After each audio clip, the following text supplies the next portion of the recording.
Hey everybody, welcome back. I'm gonna be ripping my damn government apart. They're the liberals and Mr. Justin Trudeau, who is absolutely out to get us all in Canada. I'm gonna play question period there, and that's fine. Commie tube, go ahead, strike me, whatever the heck you want to do there, commie tube. But I'm going to pick this government apart, people. So without further ado, I'm going to add the stage. I'm going to add this. I'm going to go here, make this, and watch. This is Canada's question period. Okay. This is today, recorded earlier. It is on YouTube. Watch this. Here we go. Oral questions. Questions orales. The Honourable Leader of the Opposition. Canadians are facing the threat of tariffs by the United States. Now, what's the situation here after 9 years with this Prime Minister? Our economy is weak. Our armed forces, our military is weak. Our borders are weak. The Prime Minister himself is weak. When will we finally have an election so that Canadians can choose themselves a strong leader who will protect the economy and put Canada first? The Right Honourable Prime Minister. Mr. Speaker, how ironic. We've given the Conservative Party a chance to put Canadians first, but what do? Well, they vote against initiatives that would help Canadians. They voted against dental care.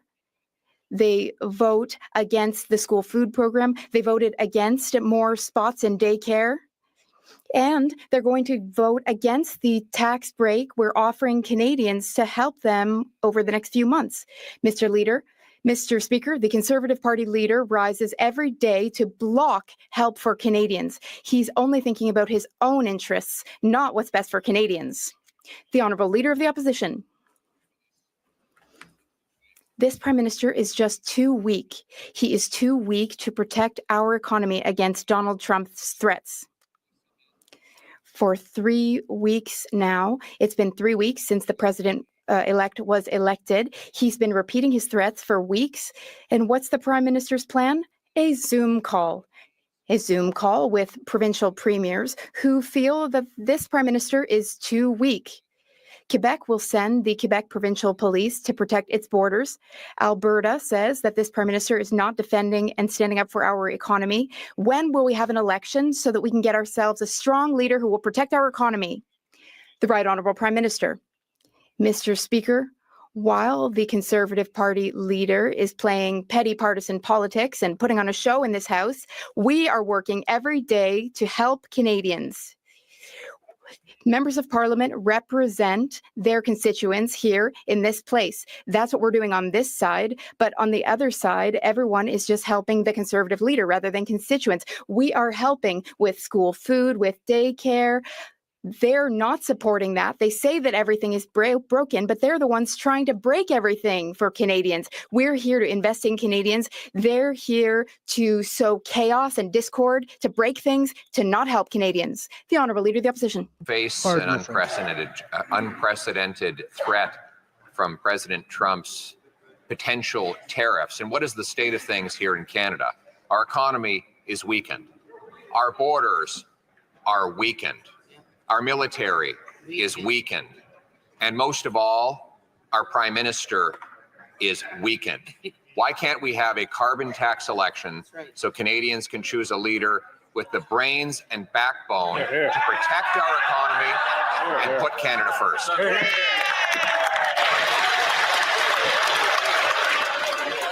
The Right Honourable Prime Minister. Speaker, while the Leader of the Opposition focuses on himself and on me, we're staying focused on Canadians. We're investing in the kinds of things that are going to help people. We stood up for dental care. We stood up to deliver a school foods program. We're moving forward with...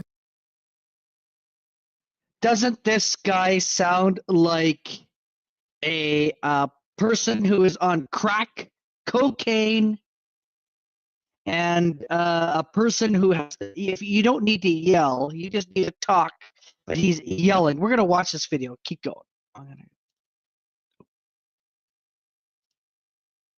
More spaces and $10 a day childcare, all things that the Conservative Party voted against. But most recently, Mr. Speaker, they've announced they're going to be voting against the GST break for Canadians over the next couple of months, something that's going to help people at a time where they need that little extra help. But he doesn't care about helping Canadians. He just wants them to suffer more, so maybe he has a chance.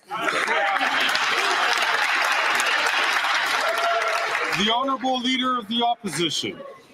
Mr. Speaker, he's lost control of our borders. He's lost control of immigration. He's lost control of spending. That's right. And with that erratic performance, we now see that he's lost control of himself. No wonder foreign leaders believe they can walk all over him. They see him as a weak, incompetent leader who does not even have the support of his own party. Yes. Why won't he put the country first for a change, allow a carbon tax election so Canadians can have a prime minister who will protect this country?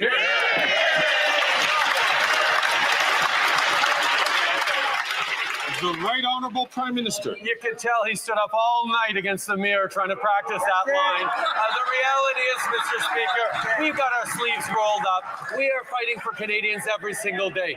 We will stand up for good Canadian jobs. We will make sure we continue to have great relations with the United States as we build a stronger future on both sides of the border. We're going to continue to deliver the kinds of things that matter for Canadians: dental care, free insulin, school food programs, all programs that Conservatives voted against, and now they're going to vote against a GST break for Canadians right across the country for the next few months. That's not being there for Canadians, that's being there for himself.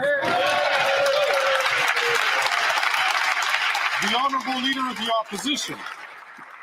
Just to prove how weak and out of control he's become, he just engaged in a mass hallucination, listing off a bunch of programs that actually don't even exist outside of his own head.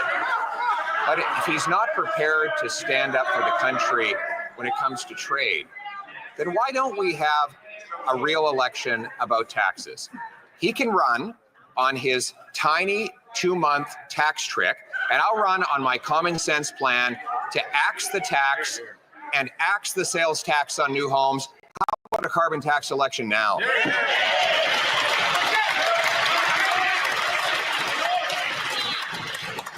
The Right Honourable Prime Minister. We saw it perfectly clearly just now, the fact that he is trying to gaslight Canadians.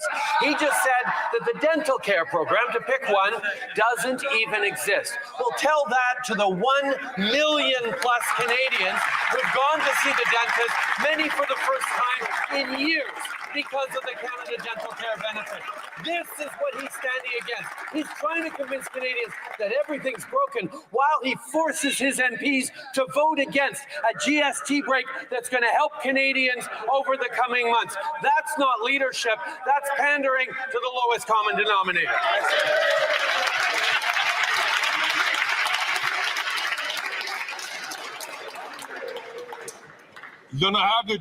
The Honourable Member for Belleuil-Chambly. Mr. Speaker, the Prime Minister, and we have her spouse who earns $125,000 a year. We've done so much and we have supported them. We're asking for him to fix this. Yeah, fix it! Howard and Malahat Langford.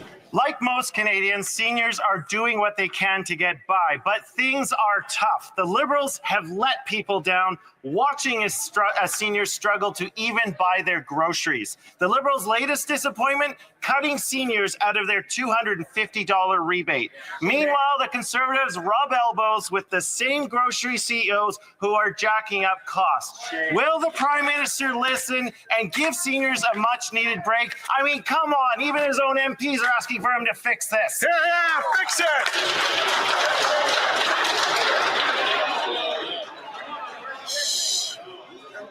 The Right Honourable Prime Minister. Speaker, I remember when the party of Tommy Douglas, of Ed Broadbent, of Jack Layton was actually a party that stood up for workers. But now that we have a government that is recognizing that workers carried us through this pandemic, the Canadian workers saw us through one of the worst global inflation crises the world has ever seen, and that we want to give them support because we know things are tough for workers, not to take away anything from the help we're giving seniors or youth. We want to be there for workers, and the NDP is suddenly against benefits for workers. Yep. It makes no sense, Mr. Speaker.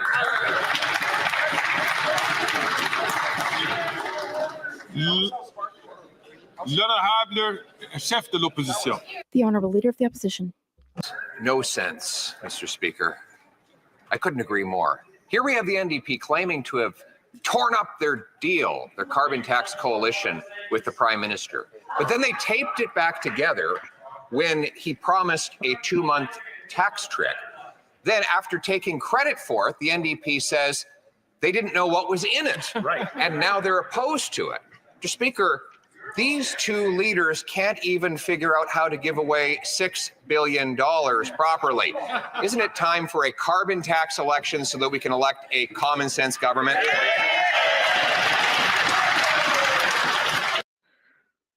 All right, let's stop here. Let's look into this.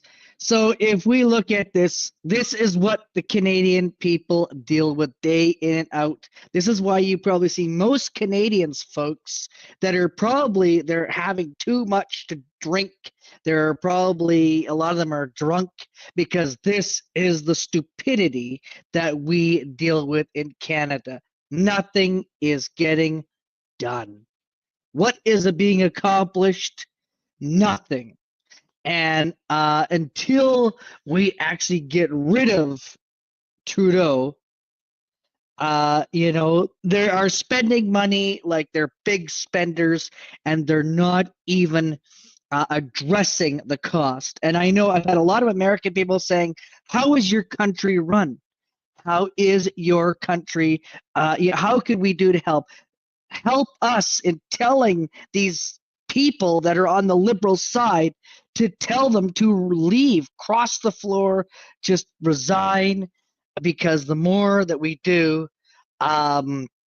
this is what we deal with. Anyways, let you listen in on this. We're gonna watch the full thing, because the end, there is fireworks, and it gets really.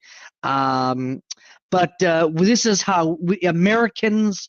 You want to know our politics? Watch this. We'll be back. Hang on here. Okay. And there we are. The Right Honourable Prime Minister. Mr. Speaker, MPs are supposed to represent their constituents here in Ottawa, but the Conservative Party MPs are choosing to represent their leader back in their constituency. I know Canadians across the country, including in Conservative ridings, are looking forward to paying no taxes on meals in restaurants or on all groceries or on kids' clothes for the next few months. But the leader is making them vote against these measures to help Canadians. If Conservative MPs want to stand up for Canadians, they need to stand up against their leader. The Honourable Leader of the Opposition. Well, Mr. Speaker, I think Canadians are ready to stand up and speak for themselves. The Prime Minister wants to lecture us about democracy. Then why don't we have a referendum? A referendum election where the choice will be the following. A tiny 2-month tax trick with the NDP Liberals, or a permanent axing of the carbon tax and axing the sales tax on new homes. Why not let Canadians decide now?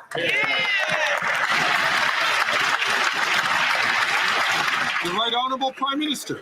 Speaker, for the Leader of the Opposition to end the price on pollution would mean to end the Canada carbon rebate that comes to people's homes 4 times a year and delivers more money to middle-class Canadians than the price on pollution actually costs, while at the same time decreasing emissions. And in regards to housing, his failed housing proposal was to cut billions of dollars from cities across this country that they're investing in building housing. That would drive up property taxes for homeowners. That would make it harder to build homes. He has a proposal that is electorally interesting for him, but won't do anything for Canadians.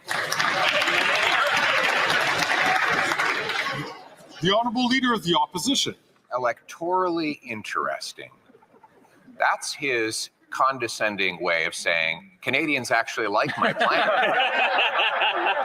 Because Canadians have figured out that after 9 years of this weak Prime Minister, spending $80 billion on housing, with the result being the doubling of housing costs, that spending billions more won't make any difference. We're going to slash that bureaucracy and use the savings to axe the sales tax on Canadian homes. Why won't he let Canadians decide? The Right Honourable Prime Minister. Mayors from Kelowna, Abbotsford, Ucluelet, all in Conservative ridings across the country are speaking up that the investments we're making in the housing accelerator is helping them cut red tape, increase densification, create more homes more quickly. And the plan the Conservative Party has put forward to remove those billions of dollars from municipalities, just as they're tackling the housing crisis, would harm Canadians. But the Leader of the Opposition doesn't care about harming Canadians. What he wants to do is gain power, and he'll do anything he can to do that. While we stay focused on Canadians, he's focused on himself. The Honourable Leader of the Opposition. Mr. Speaker, the Prime Minister has run a groundbreaking experiment. He's put billions of dollars in a sack and offered it to politicians, and the finding? They're willing to accept the money. Incredible. A groundbreaking sociological study. He wants to give more money to local politicians who block home building. We want to use the same money to cut taxes for the people who buy homes and build homes. Why won't we allow Canadians to decide whether they want the money to go to the politicians or to the people in a carbon tax election? The Right Honourable Prime Minister. Mr. Speaker, at least the Conservative Leader is true to form in that he would rather pick fights with everyone than actually deliver for Canadians. We know, as we saw during the pandemic, as we've seen through the inflation challenges, working together with the provinces, working together with municipalities to get things built for Canadians is what they want. What does the Leader of the Opposition do? He insults people, but then he also votes against direct money in Canadians' pockets, whether it's with investments in childcare or dental care, whether it's investments in taking the tax off of groceries for the next few months. These are things that he's standing against out of political self-interest. The Honourable Leader of the Opposition. Just shows how out of control he's become. He can't stay on a subject. He brings up housing, so I agree. I just threw away my script and said, let's debate housing. So now he changes the subject back to his 2-month tax trick. Well, here's the trick, everyone. After the tax break runs out in February, they're going to hike the carbon tax on heat, housing, gas, and groceries, all as a part of a plan to quadruple the carbon tax to 61 cents a liter. So will he get himself under control, show some strength for a change, and call a carbon tax election? The Right Honourable Prime Minister. Speaker, every day I get up in this house, I talk about one thing and one thing only: Canadians, and how we're there to help Canadians, how we're there to grow a stronger economy for Canadians with direct investments that will support them with free insulin, with dental care, with more spaces in childcare, all things that the Leader of the Opposition is voting against. Yes, we're investing in the most ambitious housing solution that this country has ever seen. Things that he didn't do when he was Stephen Harper's failed housing minister. We're going to continue to stand up and fight for Canadians while the Leader of Opposition gets up, pulls off his little performances, and fights against me. The Honourable Leader of the Opposition. He said he was going to talk about one thing, and then he rambled on about 10 or 15 things, all things he hallucinates that one day he might do if only he were given another 9 years in office, Mr. Speaker. Instead of talking about his real record, which is that he doubled housing costs, he doubled food bank use, he doubled the debt, and Now he wants to quadruple the carbon tax to 61 cents a litre. Mr. Speaker, we need a prime minister who's in control of himself. So why doesn't he call a carbon tax election so we can get one?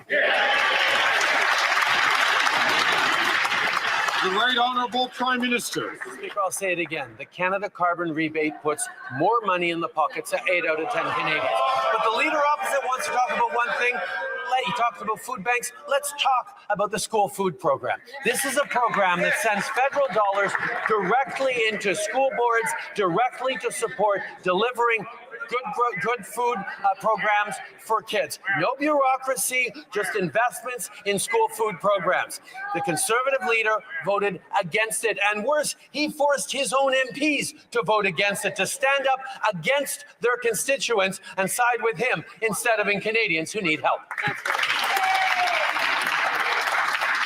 You're gonna have The honourable member for Belleuil-Chambly. Mr. Speaker, imagine what we could do with $6 billion. Everyone in this House has already voted on a measure for more money for retirees aged 65 to 74. We could put $3 billion in housing, for instance, which would help families. The problem, though, Mr. Speaker, is that the Prime Minister doesn't seem. All right, let's talk about this. So this is Blanchette. He's from Quebec. They talk a lot of Quebec stuff there. So don't mind the French. Just think about it. You eating a poutine and enjoying a poutine. It is very delicious there. Our country does need saving. And we do need an election badly. BP Corner, good to see you there, BP Corner. Hopefully you are subscribed there. What Life, good to see you. But I just want to say this. We're going to watch this more. It gets interesting. This is only just the start of it there. So if you have a bottle, this is why Canadians go to, that's why liquor stores in Canada are probably the most wealthiest there, because it's the only thing there. So yes, we will watch this there, but yes, and I do need to go get some beer because I need to get drunk after watching these clowns. So I'm going to do that. But this guy here is a Blanchette, and he's the Bloc Québécois. He does talk with intelligence there, and I'll let you guys listen to it there and go from there. Seem to realize that most of this House no longer has confidence in him. The Right Honourable Prime Minister. Mr. Speaker, from coast to coast to coast, Canadians are struggling. That's why we are helping them directly with a 2-month tax break to help them get through difficult times. We are also offering direct support to workers, those who have been working for a long time. As for seniors, we've invested heavily in them over the past few years. We've also invested significantly in young people. Workers need support too.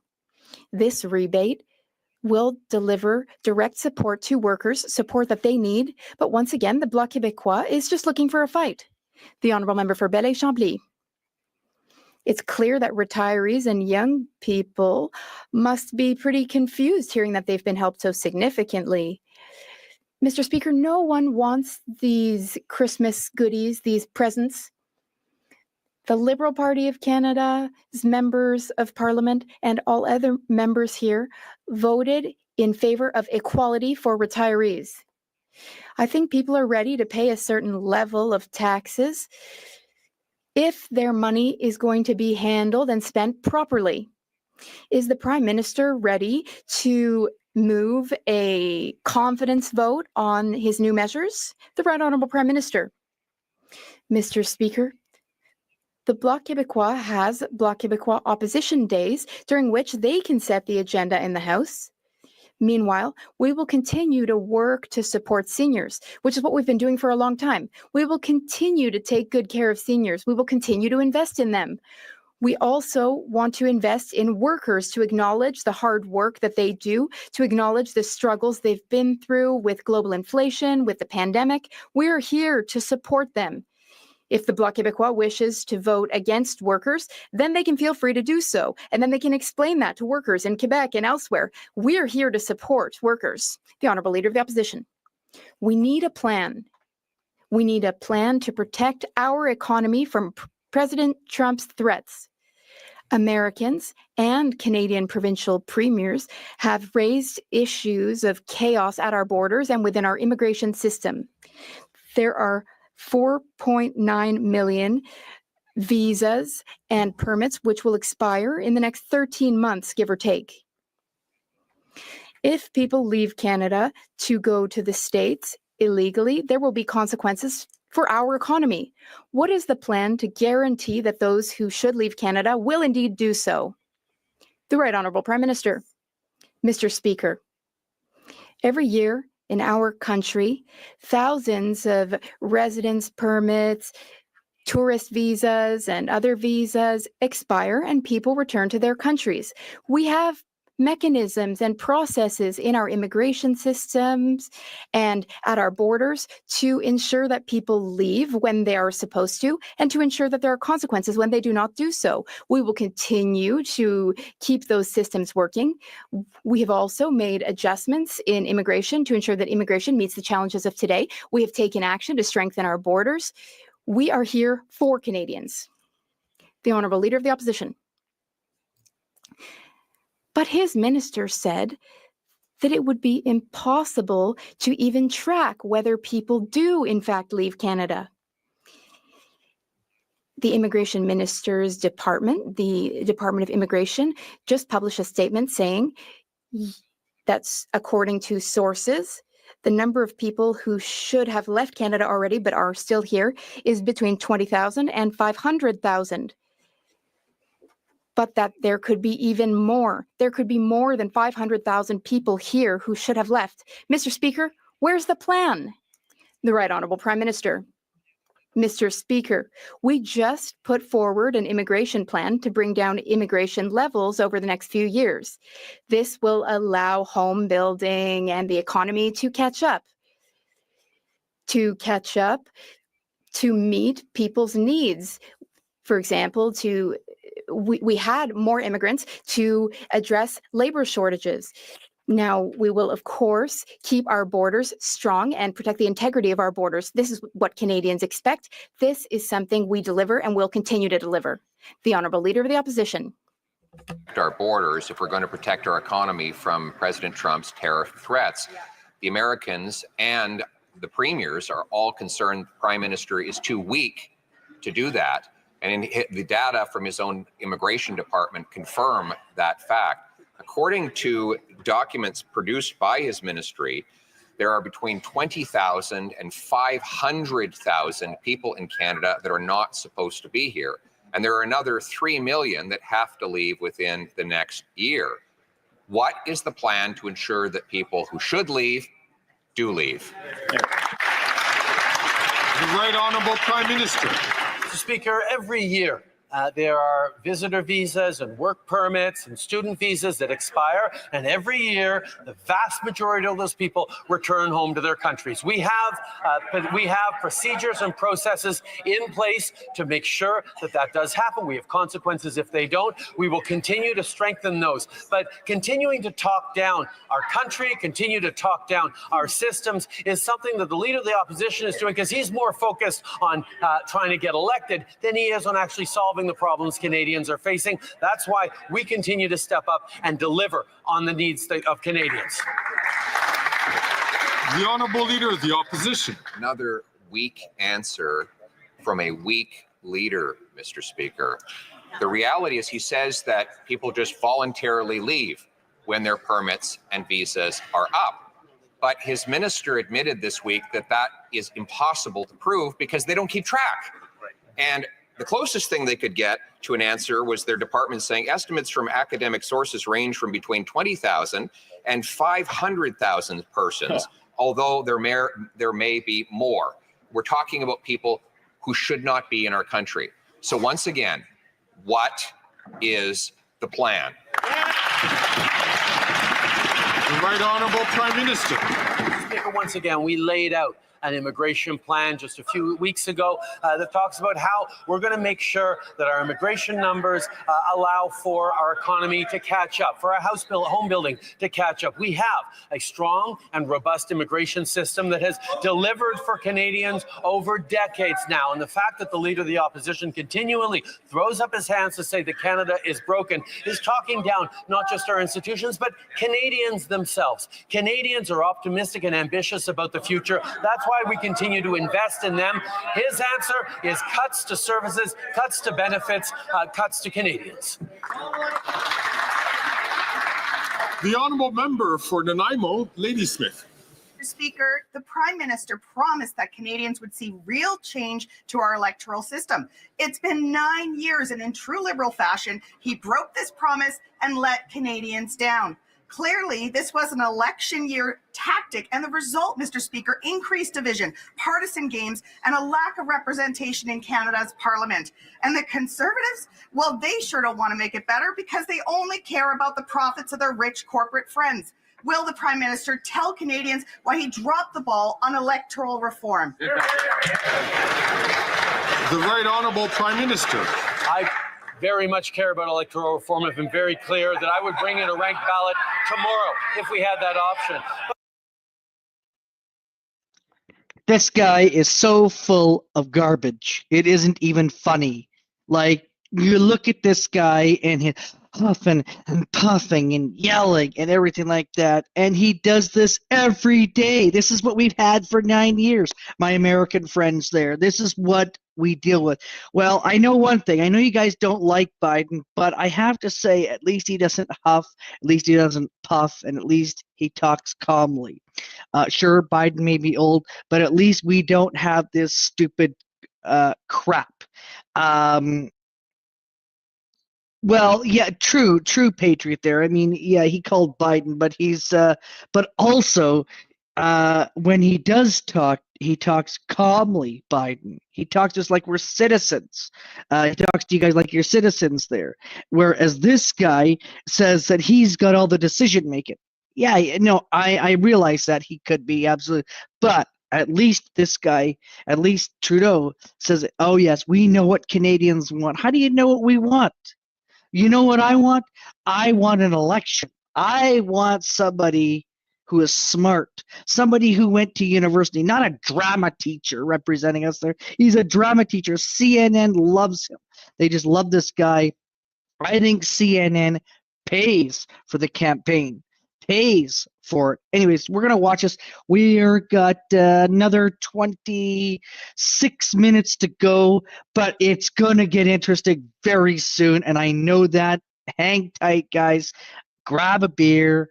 If you got chips, snacks, whatever you got there, pull them out, pull the cheese, have your turkey early. This is the turkey that we had that we were trying to get rid of in October, and we couldn't. We were not lucky. So here we go. But really, to see the NDP turning its back on workers right now, asking a question about electoral reform when Canadians are worried about whether or not the opposition parties are going to support the tax break that they need or the investments in workers that they deserve. Right now, we need a party and a parliament that is focused on helping and supporting Canadians as they get us all through this difficult time with their hard work, with their ambition. And right now, talking about politics is the last thing Canadians want to see from this House.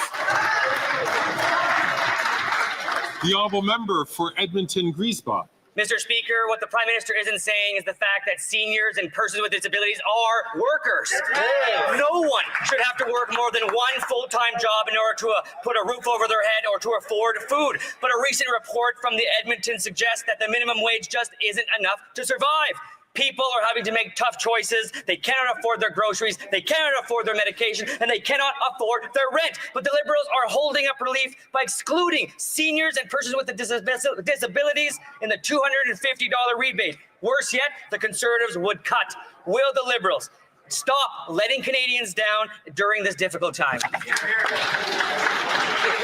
The Right Honourable Prime Minister. Mr. Speaker, as of next year, because of this government, that Canadians with disabilities will be receiving $200 every single month. That is making a real difference in the lives of Canadians living with disabilities, and we know there is more to do, and we will be doing more. In regards to workers, it's astonishing to see the new Democratic Party of Canada turn its back on workers and say that workers don't deserve a little support. Workers don't deserve to be recognized for the efforts that they did to get us through the pandemic, to get us through the global inflation crisis. These are things that we're standing up to see and recognize workers, and the NDP is blocking it. The honourable member for Kingston and the Islands. Mr. Speaker, last week our government announced measures that will provide financial supports for Canadians over the holidays.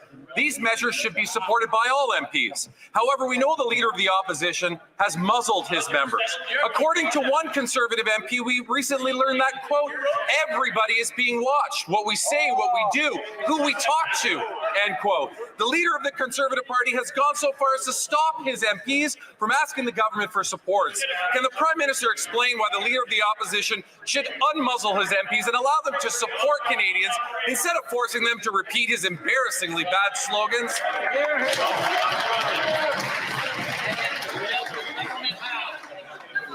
That question is not regarding the administration of government.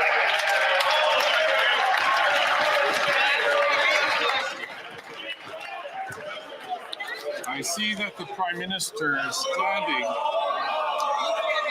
but that question was not regarding the administration of government. Stop, please. Order, please. The Honourable Leader of the Opposition. Well, Mr. Speaker, it looks like the member for Kingston is not getting into cabinet after all. There you go. Some people bring happiness wherever they go. Others bring happiness whenever they go. Mr. Speaker, this is a 2-month tax trick that will print cash, add to inflation, and make Canadians worse off. And if the Prime Minister disagrees, why won't he stop being so weak? Why won't he have the courage to call a carbon tax election and allow Canadians to vote to axe the tax? The Right Honourable Prime Minister. Speaker, Canadians elect members of Parliament to be their voice in Ottawa, not Ottawa's voice or their leader's voice in their communities. But the Conservative leader shamefully puts his own interests ahead of Canadians. We announced a tax break for all Canadians, a $250 rebate to put more money in the pockets of working Canadians, and Conservative MPs know their constituents want this, need this, and support this, but the Conservative leader is muzzling them and forcing them to vote against direct support for Canadians. Shame on him.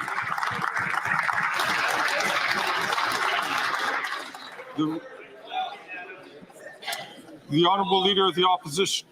The Prime Minister's radical liberalization of hard drugs has been lethal for Canadians, 47,000 of whom have died of overdoses since this Prime Minister took office, more than died in the Second World War fighting for Canada.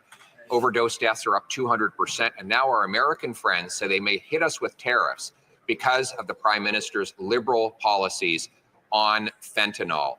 How many lives and jobs is this Prime Minister willing to sacrifice for his radical liberal agenda? Yeah. The Right Honourable Prime Minister. Speaker, we are using all the tools at our disposal to save lives and keep communities safe for everyone. Meanwhile, Conservatives are choosing to use struggling people as political props to spread fear and misinformation. From the very beginning, we have been there to work on an evidence-based, compassionate public policy, public health approach. We have been there and we will always be there to work with provinces and territories to meet this time of crisis. While the Conservative leader plays politics, we're going to be there to support Canadians grounded in science and evidence. The Honourable Leader of the Opposition. Okay, so 47,000 Canadians die of overdose. And I mean, this is ridiculous. 9 years, okay? That is literally terrible. Any life that should be shameful. Anyone who signs on to the Liberal Party of Canada should be ashamed. They should literally it's just sickening. It's sickening to no end. That's all I'm saying. I mean, this is just literally insane. Okay, let's continue to watch there. Well, the science and evidence are now proven. After 9 years of radical liberalization of drugs, overdose deaths are up by 200%. And the worst overdose numbers come from British Columbia, where the policies have been most radically and enthusiastically implemented. But the NDP Liberals claimed that they were backtracking on decriminalization because it became so unpopular. Just this week, NDP Liberals voted for a committee report that called for full legalization of hard drugs. Will the Prime Minister admit that is his real agenda? The Right Honourable Prime Minister. Mr. Speaker, having an evidence-based and a science-based approach, compassionate public policy approach grounded in healthcare to the opioid epidemic is what we need to do, not just to save lives, but to create safer communities. While the Leader of the Opposition plays politics and uses suffering people as props to propagate a brokenist view of this country, we're going to continue to roll up our sleeves, work hard with provinces and territories to respond to this tragedy, to make sure we're putting Canadians first in everything we do. The Honourable Leader of the Opposition. The Prime Minister's radical drug agenda is not the only thing that is broken. Our economy is broken as well. We now have 2 million people forced to go to food banks every single month, a 38% increase in chronic homelessness, 1,400 homeless encampments. And just today, Equifax reported that consumer debt is $2.5 trillion. We have the worst household debt of all G7 countries. When will he call a carbon tax election so that we can fix everything he broke? The Right Honourable Prime Minister. Mr. Speaker, the answers the Conservative leader is putting forward to the challenges of Canadians facing homelessness or the challenges of food banks is to cut the programs that are actually investing in direct supports for people. Whether it's money we're investing in municipalities and provinces to reduce encampments and to build more homes quicker, he wants to cut that. Whether it's the money we're moving forward directly to schools across the country so they can deliver more schools and more food and take pressure off of grocery bills, he's voted against that, Mr. Speaker. His only agenda is cuts and austerity while we help Canadians. The Honourable Member for Lac-Saint-Jean. We told them. The Journal de Montréal reveals a surge in asylum requests at the border. The Lacal border crossing received more than 80 applications between Saturday and Sunday, about 7 times the recent average, to scare Quebecers. The Honourable Leader of the Opposition. We have a Prime Minister who is weak and a weak economic position, facing the threats from Donald Trump. Mr. Speaker, now we're learning that the PM doesn't even know the extent of the deficit. Spending's out of control, and it goes up day by day when the PM is trying to buy the support of the Bloc and the NDP to keep himself in power. So I ask him the question again very slowly. How much is the deficit of the Government of Canada? The Right Honourable Prime Minister. Mr. Speaker, we will present our economic statement shortly, and the opposition leader can react to that. But I know full well that he will already vote against it, like he voted against all the initiatives that we established to help Canadians. Like, for example, our tax break that is coming up in the coming months for Canadians. He doesn't think that Canadians need this. We have the best fiscal situation of all our G7 partners, and he refuses to help Canadians. Why? Because he'd rather people be in a difficult situation to vote for him, but we are going to be here to help Canadians. The Honourable Leader of the Opposition. He is a weak Prime Minister that has lost control. He lost the control of the borders, lost control on migration, lost control of public spending. So he says that he can't say how big the deficit is, even though he already had a budget for this year. That's strange. This is the first time I've heard that from a Prime Minister. So we'll ask an easier question.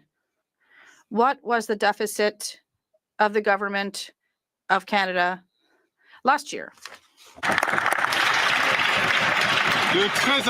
The Right Honourable Prime Minister. Mr. Speaker, while the Conservative leader continues to block and vote against initiatives that will help Canadians, he is trying to find ways to attack me. But we will be tackling and helping support for Canadians. We will creating a tax break in coming months that the Conservatives will vote against. We're going to deliver assistance for workers that the Conservatives will vote against, like they voted against dental care, like they voted against school food programs, like they voted against more daycare spots. They don't want Canadians to do better because he wants to convince everyone that everything's broken. The Honourable Leader of the Opposition. Prime Minister who's lost control of everything. He's lost control of the borders, lost control of immigration, and lost control of spending. Recently, it came to light that the deficit is much bigger than his finance minister reported in the recent budget. Now, the Prime Minister claims that he can't tell us what the deficit is for this year. Okay, so we'll make it easier for him. What was the deficit last year? Yeah. The Right Honourable Prime Minister. Mr. Speaker, we see the lengths to which the Conservative leader will go to not talk about the fact that we are proposing a tax break for Canadians over the coming months, because he's going to vote against that, Mr. Speaker. He's going to vote against direct help for families at the grocery store, with children's clothes, with supports for Canadians in everyday expenses. Why? Because he'd rather continue to see Canadians suffer, because maybe that'll help him get elected, rather than actually solve the challenges that Canadians are facing, where we're stepping up to deliver on dental care, on school foods, on initiatives that directly help workers. That's what we'll continue to do. The Honourable Member for Sudbury. Mr. Speaker, like everywhere else, affordability is an important issue in my riding. Sudbury workers were pleased to learn that they will receive a $250 check to support them. Can the Prime Minister tell Canadians what other measures have been announced to support them as... Very good point there, Patriot there. Very good point there. Yes, it is his assistance. It is Trudeau's, it is his incompetence there. And just to let people know, you probably why is there's French and there's English because of Quebec and then the rest of Canada. So unfortunately that there is two languages there. But that's why there's an interpreter there, and that's to when they're speaking in French, they're just to say it over top of it there. And this is question period, so they get to ask questions and try to get answers, and nothing gets accomplished there. Yes, Patriot, it is your system, Trudeau, absolutely. This is a liberal person. When you see green, when you see green, it's a green. When you see a light blue, it's a bloc. When you see a dark blue, it is conservative there. When you see red, so just to let you know, when you guys you'll see a little bit of that there, you can usually tell the party's colors. The banner does cover most of it there. Just wanted you to know. So yes, we are. And I'm not going to disrupt. We've got just another 10 minutes to go. So here we go. Enjoy the last of it. Grab your popcorn. If you got wine, drink it. As the holidays approach. The Right Honourable Prime Minister. I'd like to thank the member for Sudbury for her question and for her hard work. We know that the last few years have been tough, and that's why we're going to give a tax break to all Canadians. This means that Canadians won't have any tax to pay for 2 months on groceries and other essential goods that they use every day. We're putting more money back in the pockets of Canadians so they can buy what they need and save to buy what they wish. The Honourable Leader of the Opposition. Speaker, to show how weak he is, he actually has to read a script just to talk about his tiny 2-month tax break. My question a moment ago, though, was about the deficit. He admits that deficits contribute to inflation. We now have reports from the parliamentary budget officer that he appointed showing that the deficit is far bigger than he advertised in his last budget. So once again, I'll ask slowly, what was Canada's federal deficit last year? The Right Honourable Prime Minister. Speaker, I'll take no lessons from someone who stays up late every night rehearsing his little performances in the mirror. The fact, Mr. Speaker, is we're continuing to step up for Canadians because we have the lowest deficit in the G7. We have the best debt to GDP ratio and are projected to have the strongest growth in the G7 ahead of the United States next year. These are things that we've done because we've been investing not just in Canadians and support for them, but also in drawing in global investment. Third largest foreign direct investment in the world last year, Mr. Speaker. People investing in Canada because they believe in Canadians. Why doesn't the Leader of the Opposition believe in Canadians? The Honourable Leader of the Opposition. I know the Prime Minister said that he'll leave the economy to bankers. Well, the bankers are sure rolling in cash, collecting interest on the national debt that he has already doubled, while Canadians line up at food banks. Right. The question, though, was about the size of the deficit. You cannot run a $500 billion G7 government if you don't know anything about the finances of that government. So can the Prime Minister tell us, does he actually know the size of the deficit? The Right Honourable Prime Minister. Mr. Speaker, what we are focused on is delivering for Canadians, is being there to recognize that Canadians need support now as we build a stronger future for them. That's why we're drawing in global investment to a higher rate than just about any other country per capita in the G20. We are delivering things that make a real difference in Canadians' lives, like dental care, like a school food program, like more spaces in childcare at $10 a day, like a tax break for the next 2 months, like direct support for workers. All things, Mr. Speaker, that the Conservatives are voting against because they care more about themselves than they do about Canadians. That's right. The Honourable Leader of the Opposition. Mr. Speaker, he doesn't know. No, he doesn't. No, he doesn't. I was tempted to accuse him of hiding it, but you know, as Napoleon Bonaparte said, never attribute to malice what can be explained by incompetence. Yep. Mr. Speaker, who's actually running this government?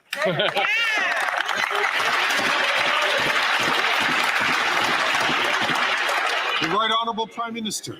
Speaker, while the Leader of the Opposition continues to focus on me, I'm going to stay focused on delivering for Canadians, delivering a tax break for the next few months that will help Canadians with the cost of everything, deliver on supports for workers, deliver on supports for seniors, deliver on supports for youth. These are all things that the Conservative Party votes against. Not because Conservative MPs don't care about these things, but because they've been throttled and muzzled by their leader so that they can't actually be their community's voice in Ottawa. They're there to be their leader's voice in their communities. Shame on them, Mr. Speaker.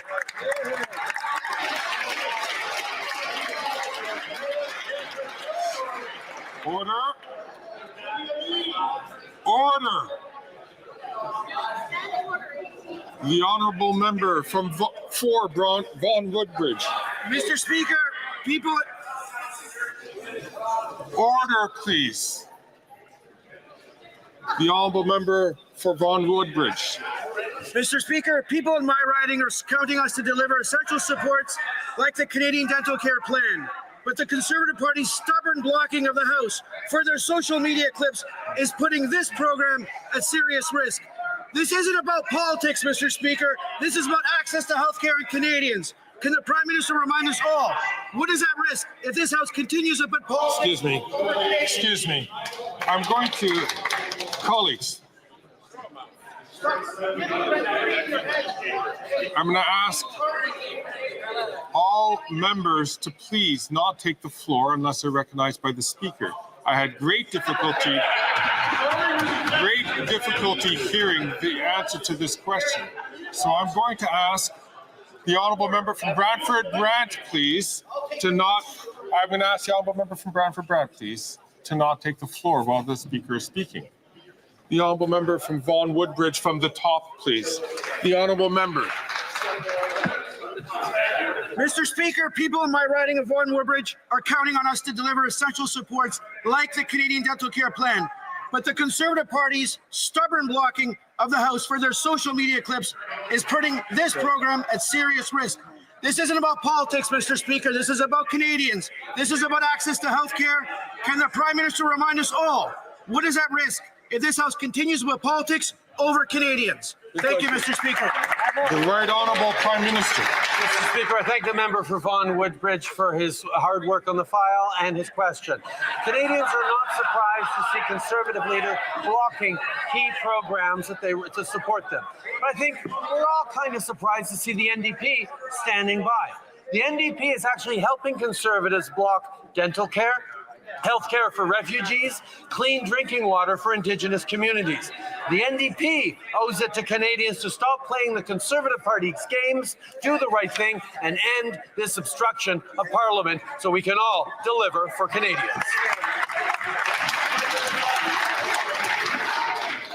Order. Order.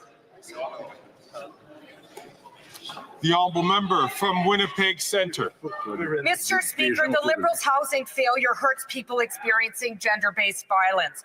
Women's Shelters Canada found that because of the rising cost of housing, almost all shelters are unable to meet increased demand. This is forcing women into precarious housing or to return to abusive situations. The Liberals are compromising safety because of their failed housing plans, and the Conservatives care so little they heckle during this critical life and death question. Will the Prime Minister commit to increase investments in affordable, rent-geared-to-income housing today? Here's a question. The Right Honourable Prime Minister. Yes, Mr. Speaker, no one should have to return to a violent or at-risk situation because they can't find housing, because they can't get into a shelter. That's why we continue to step up to work with provinces and municipalities to ensure that there are options for people fleeing domestic violence. It is a deadly serious question, Mr. Speaker. We will always be there to work with provinces, territories, and municipalities to support women and anyone fleeing domestic violence. The honourable member for Spadina Fort York. Mr. Speaker, in 2024, 358 people on the U.S. terror watch list were stopped from crossing into the United States from Canada. How did these terrorists enter Canada in the first place? The immigration minister's failure to secure our borders puts Canadians in danger, and his incompetence has now placed Canada's economy at risk with a 25% Trump trade tariff. Mr. Speaker, will the Prime Minister fire this incompetent minister before he does even more damage to Canada? The Right Honourable Prime Minister. Mr. Speaker, the member should turn to his friend, the leader of the Conservative Party, and ask him why he is refusing top secret briefings on national security. He should ask his buddy, the Conservative leader, why he will not get the security clearance necessary to understand how to better protect his party and Canadians. The Conservative leader refuses to take top secret briefings or get a security clearance because he would rather play politics with Canadian safety than actually act to keep Canadians safe. Shame on that member. Shame on the Conservative leader.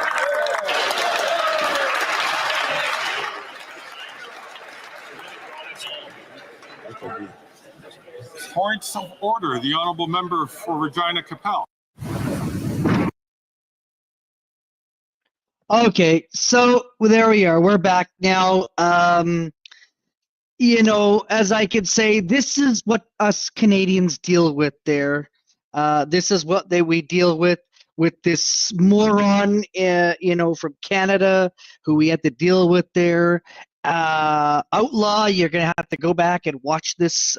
You'll get to understand a little bit about our politics there and how our wacko house and how our wacko prime minister and just how our, no, there is no panel, but I just wanted everyone to know that for Americans, that they're like, hey, how can we help Canadians? How can we bring some sense to know our politics there? We follow yours daily because that's what our news show. I would say probably about 80% of our news is American politics. They'll only show things that are. On another note, you know you're off when you said that. Yes. Well, he has got nothing to say, as Pierre Poilievre, and that last guy that spoke just before the prime minister was an independent.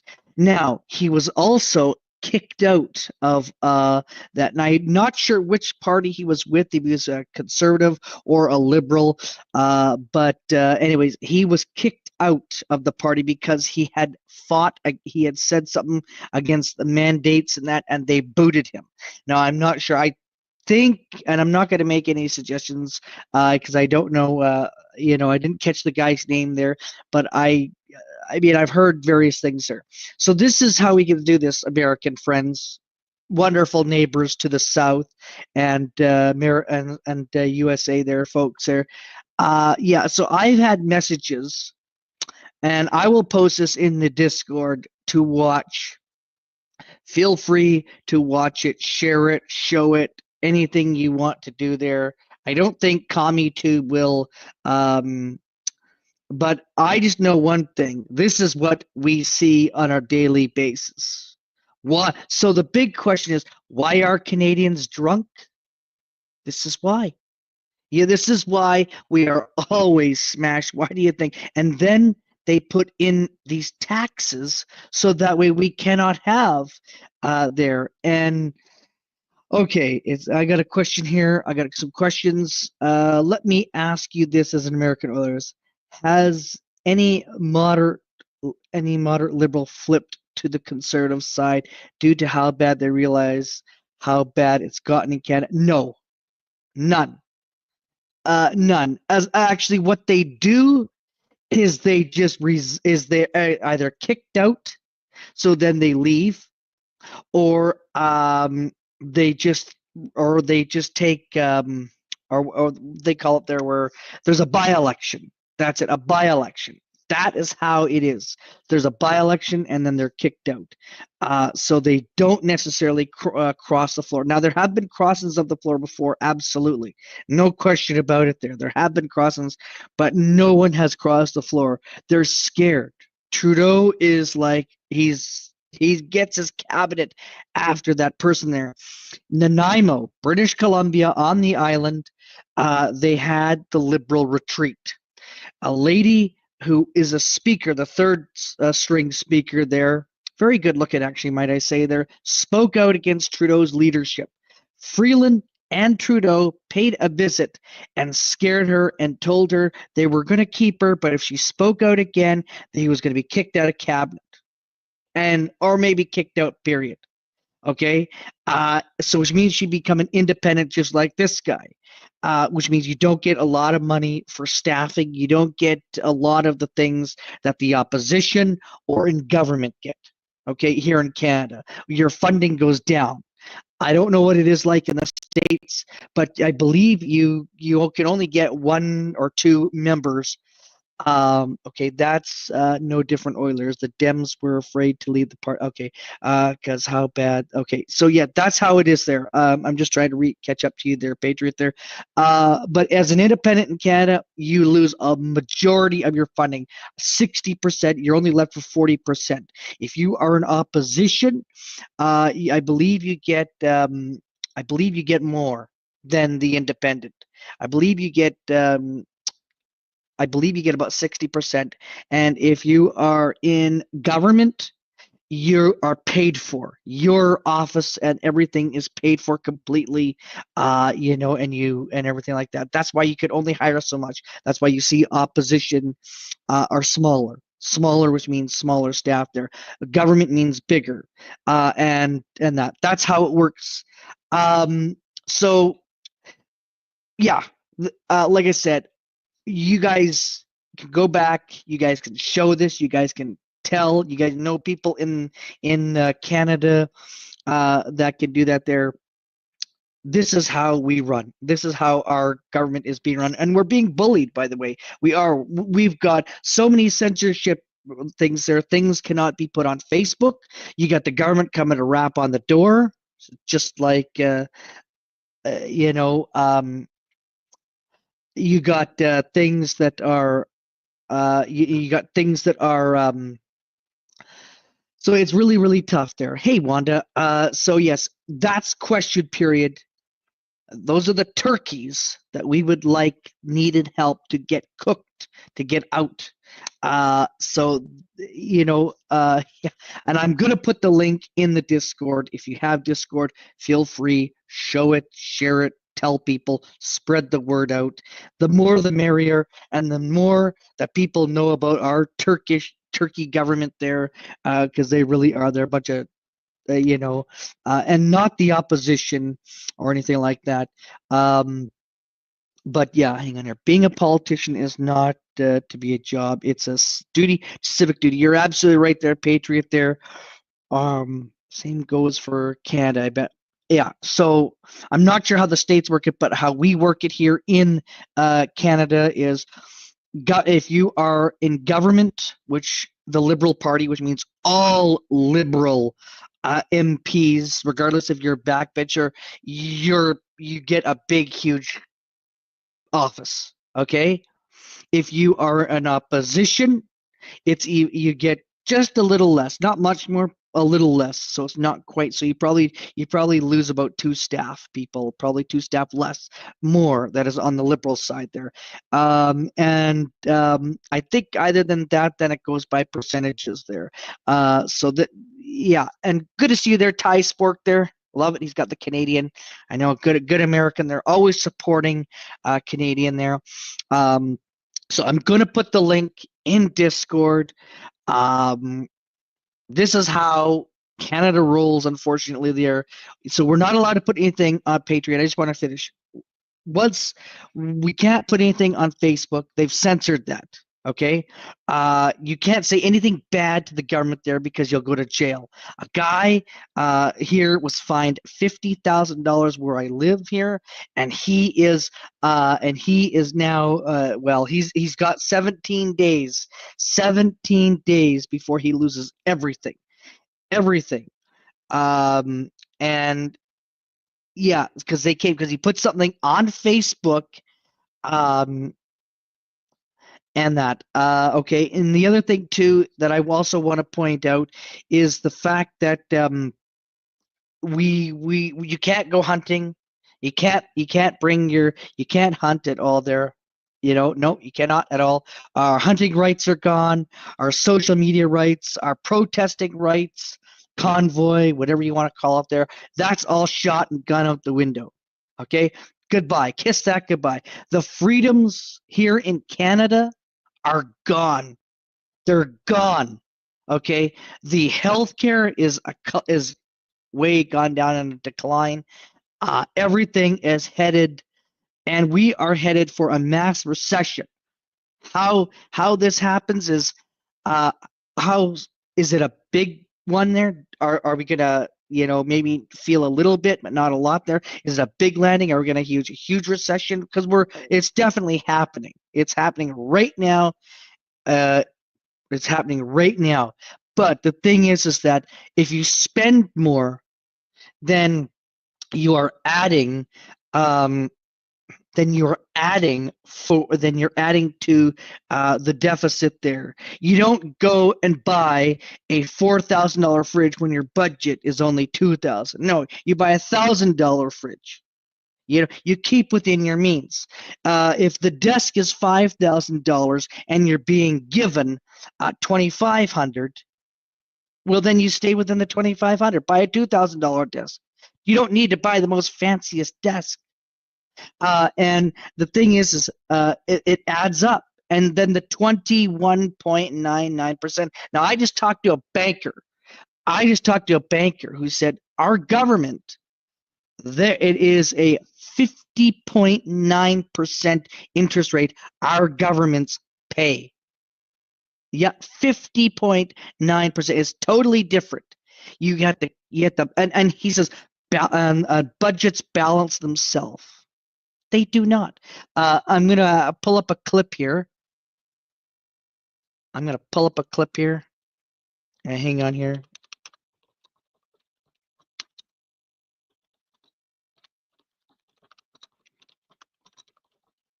Yes, it's a video. Okay, I can't find it. I gotta look for something. So the government isn't letting up to its thing there, and then they're spent this $6 billion.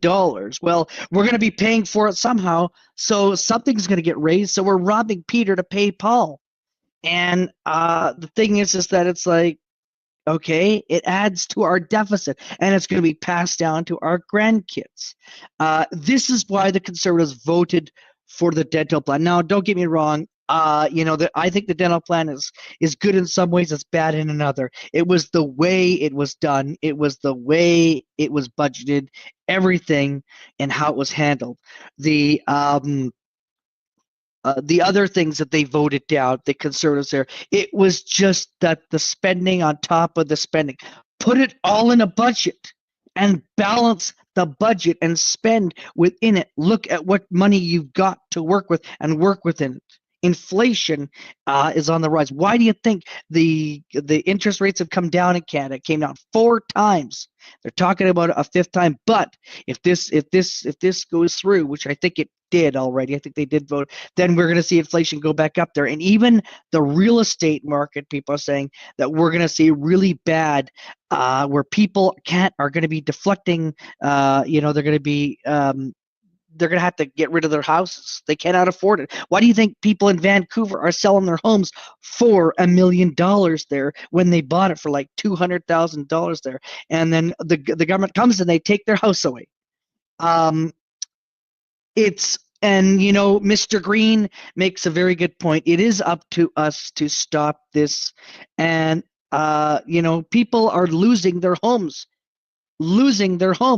We have seniors who are living in parking lots. They're in their vans. We have no, we're not going to be debating this there. We have seniors that are living in parking lots. We have homeless encampments in Canada. Okay, now I have in Canada homeless encampments. Really? Like, this is not the Canada I know. This is a Canada, this is where I fight back, and this is why I am against. This guy is a tyrant. This guy, and I don't care. Go ahead and come to my door there, Mr. Trudeau. Just bring it. Come on. Bring your title belt with you. Bring your wallet with you, and I'll strip your wallet and go spend all the money on some great Christmas presents. And I've been talking to different economists there, and even the ones that loved Trudeau, it come 2 years ago, they didn't. They were still in love with Trudeau. They still were married to him. There, it was like perfect. Get a room and champagne and have some fun there. Now they have literally said they're not in favor of the Liberal government. It is time for them to go. Trudeau, like Pierre says in the question period there, he says that he wants. He says, "You see," he goes, "he's clinging on to power," and he is. Patriot raised so many good points, folks. Patriot understands. Patriot watched it painfully. Might I say, Patriot? If there's a booby prize or well, not a booby, but I should say a fake prize, Patriot from Warsaw wins that.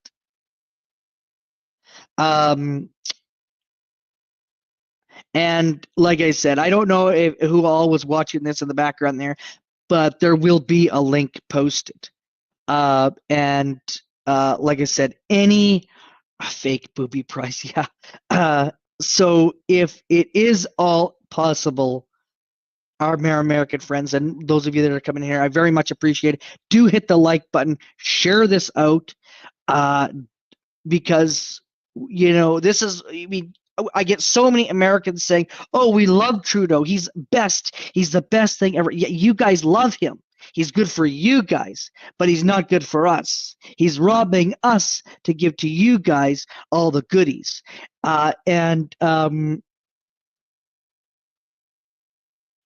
You have to see the same, even though I don't like the idea. Well, no, but you see, Trudeau had a Zoom call with Trump there, and then an hour later, Trump says 25% tariff there. Well, so what was in this call? Then release the call so that way the Canadians can listen to this. If you are so happy, you're so keen that Trump isn't going to do this and that it's going to be just a soft thing for us to release the call. Let Canadians decide for themselves. And if he's so confident that he is really working for us there, call an election. Let's see how confident you are there, buddy, when we go to the ballot box there. Because I'll tell you, when we get rid of Trudeau, we've had 9 years of this, Patriot. We are going to party in the streets like no tomorrow. I'm already setting up a fund. It's $25 million that a citizen in Montreal has raised a party when Trudeau goes. Toronto, $10 million.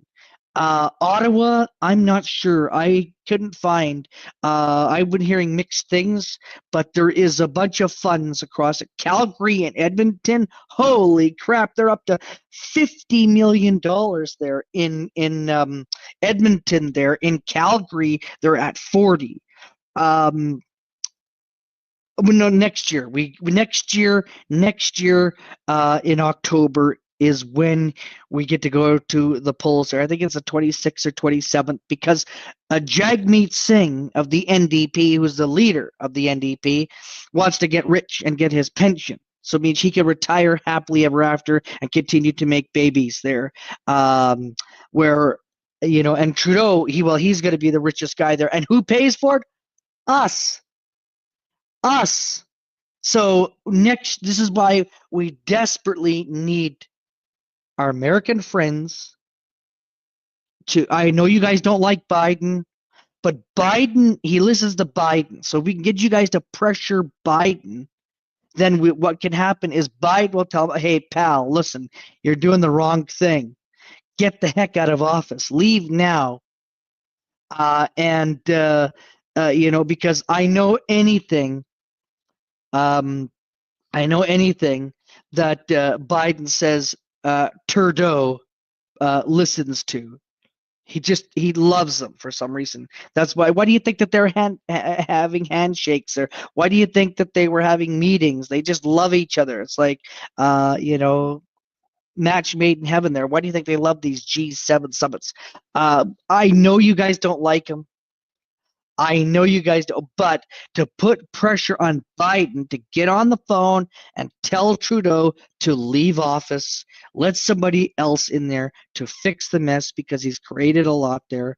Biden would get on the phone and tell them to. I know that for a fact. As a matter of fact, I know people who are close to aides to Trudeau that it's not a bad idea. It is not a bad idea at all. No, it is not, because he would tell him, say, listen, you've wrecked Canada. You've wrecked Canada, buddy. Leave. Let somebody else take over. Call an election. Get out. Take your check and run. Because why would he want another party like Jagmeet Singh of the NDP get rich? I don't. I don't think anybody wants that. And who pays for it? The taxpayers. So avoid that. Call an election, because Trudeau's going to have a good one there. Chrystia Freeland's is going to be even more well off there. But why wait till February, after February? I completely agree to disagree. True, Georgia Peach. But the thing is he would listen to him. Hey, pumpkin pie in the oven there. Trudeau has got to go. Well, I see. I'm a type of person where I agree to disagree there.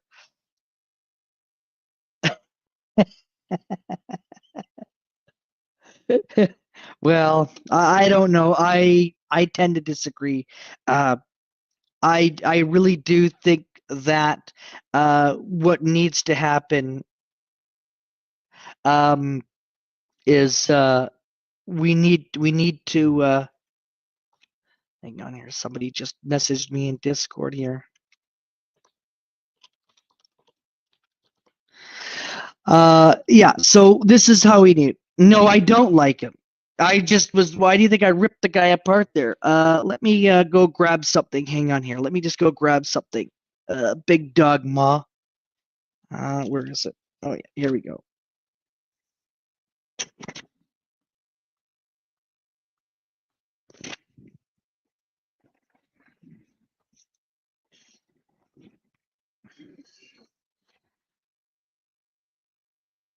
Bring it home. See, bring it home, Pierre Polyev. There you go. I absolutely do not like him at all there. So yes, there we go. Yes, I am for Pierre Polyev there, the conservative leader guy. I have the toque everywhere I go. You can always tell who's NDP and who is, so yes, I have the toque. I'm very proud. I'm supporting Pierre's cause there, because I think he's the right choice for Canada this time around there. And hang on here. Yes, I saw that, but not going to happen either. Where did James thinks that he will be the next prime minister? Yes, that's so true. Yes. Absolutely there. Yes. Did you say toque? I said toque there, Ty. Anyways. Yeah, so yes, but I was showing our politics there, Big Dog Ma. I am. Big Dog Ma, do you have Discord? Hang on here. I'm going to see if you have Discord. I'm going to put my Discord. Please do join my Discord. I will. Hang on here. And I'm going to end this soon, probably in the next 5 minutes or so there. I'm just going to put my Discord there, Big Dog Ma. I am going to stick it in my Discord for you to show it if you want anyone to play the video or parts of it there. This is my Discord. Please join. If you guys would like to, please do join. Please also hit the like button. It does help. The more likes, the merrier, so we can get more people, waking up. Yes. Yes, I will. Indeed, there, Patriot. Absolutely, I will. So there we are. That is it. There we go. and like again, this is the guy that I saw in Princeton a couple weeks ago there, and I will definitely help you there, Patriot. Very much so. If not me, I will find somebody who does know, but we will get that notification thing sorted out there for sure. There, maybe Ty. Ty, do you know how to turn the notification off in Discord so that way he doesn't get bombarded? With that there. That's something we will help you with there. Georgia Peach, if you need a hand with that, we can definitely help you with that as well. And yes, happy Thanksgiving to all the American people there. I am having a stream tomorrow night. Yes, tomorrow night I am indeed having a stream. And yeah, anyways, tomorrow I've got a busy day, but I am really looking forward to that there. Absolutely there. Patriot there. Yes, the Canadian flag, the US flag. Yes, so Ty Spork, maybe because Ty Spork is in there. So Patriot asked Ty if he knows the Discord settings and how to do that. If not, I think I do. I think it is. I had to spend a couple of hours cleaning up Discord. Okay, no worries. Okay. Yes. No worries. Okay. Well, if you need a hand there, Georgia Peach, just shoot me a message there. And if you go live, let us know there. So yes, so this is the problem. This is the problem in Canada. I've had many American friends. Would like more people. I know Mouse, Cat, Buddy, East Coast has said, how can we help? What can we do? Just beware. Just like follow some of Canada's news. We have a thing, it's called CPAC here in Canada, and where you can watch these crazy politicians do crazy ass things and do weird shite. I say. I guess that's the best thing to say. But spread the word, share it, play it, restream it. I'm not going to dox anyone there. The more the merrier, the more eyeballs, because you guys in the States, every time I go to the States, are, oh, we love Trudeau. He's such a good guy there. Yeah, well, we don't. Here in Canada, I'm sorry, we don't. I'm going to put that thumb down. I think he's a dickhead. I think the guy needs to go. And oh, we love him. And when I went to Las Vegas, so many people love Trudeau. He's such a nice guy. He's a very friendly guy. Yeah, no kidding, he's friendly because he's very gay. He's gay. So he's very friendly.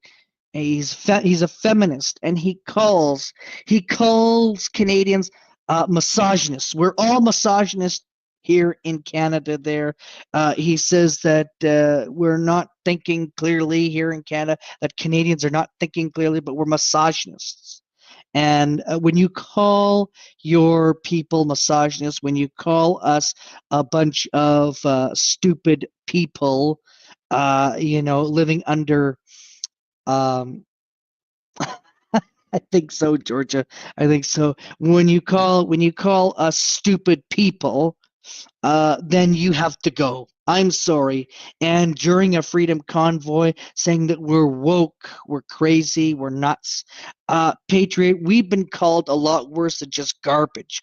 Garbage is actually very mild. We've been called misogynists. We've been called things I'm not going to say on here that I know that Mr. Green can tell you there. And hang on here. Now I've got to ask you, what right now? Are they speaking right now, James? So we've been called all kinds of things. We just haven't been late for dinner. That's all. Not yet. But our rights have been taken away. The Emergencies Act, which they deemed was inappropriate there. But nothing happened. Trudeau, of course, he got off on it there because he bought them all ice cream at the local parlor near the courtrooms. But yeah, like I say, this whole is just to bring awareness. This is just to bring awareness so you guys can all see in the States and how Canadians are. And that's why I wanted to show this question period. Do they? Okay, hang on here. Maybe I'll look for it. I'll look for it there. I'm going to look for it there. Is so that way you guys get an understanding. Oh, I hate that. Canadian taxpayer.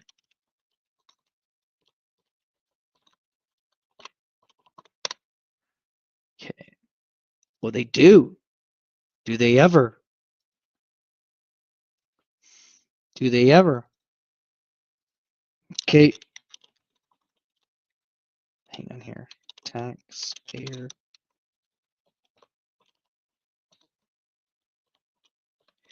YouTube. Okay, here we go. That is it there. So there we go. Yes. These guys here, this is the Canadian Taxpayer Federation there. Another one there. Listen to them. Sometimes they rip the government in shreds. I hope someday that they hurry up and make Trudeau cry or they just leave office there. Yes, I found it there. Oh, hey, good to see you there, Banshee Hunter. Sorry, I just saw this now. Okay, yes, good. You listen to them often? Are they any good to listen to? Anyways, so yes, that's them there, the Canadian Taxpayer Federation YouTube link. Please sub up to them there, American friends. You'll understand exactly what I'm talking about. Yeah, welcome Banshee Hunter there in the house there. Make sure you guys hit that like button. And yes, I'm gonna get off there to see if first off if YouTube will. I think I'll be fine because I mean I don't think CPAC is for the people. It's the people's channel there. So yeah, I've showed stuff with CPAC before. It haven't been what is it reported unless Trudeau is really after me and say, get this off of here. This is just terrible. A Canadian's talking about me. You never know. But I'm going to put this in Discord under the politics section in Chatterbox there. It is also posted in chat there. You guys, please like of what they say. Hang on here.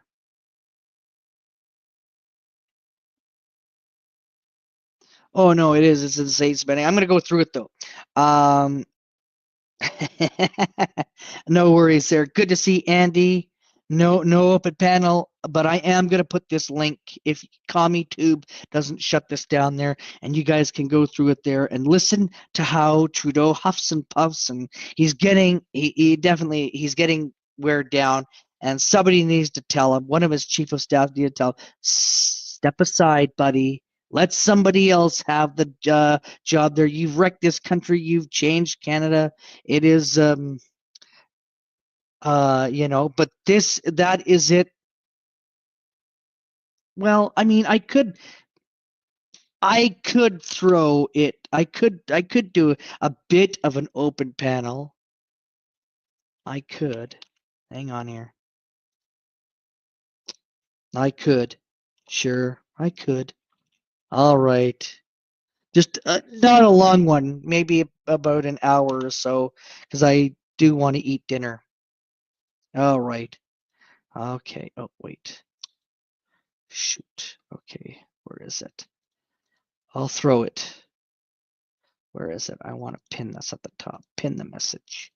There we go. Okay. So it is. I must get more likes, though. I must get some more likes, though. Hang on here. No one is going to be on panel until I get some more likes. 1 like so far. Come on. Got to get some more likes, everybody.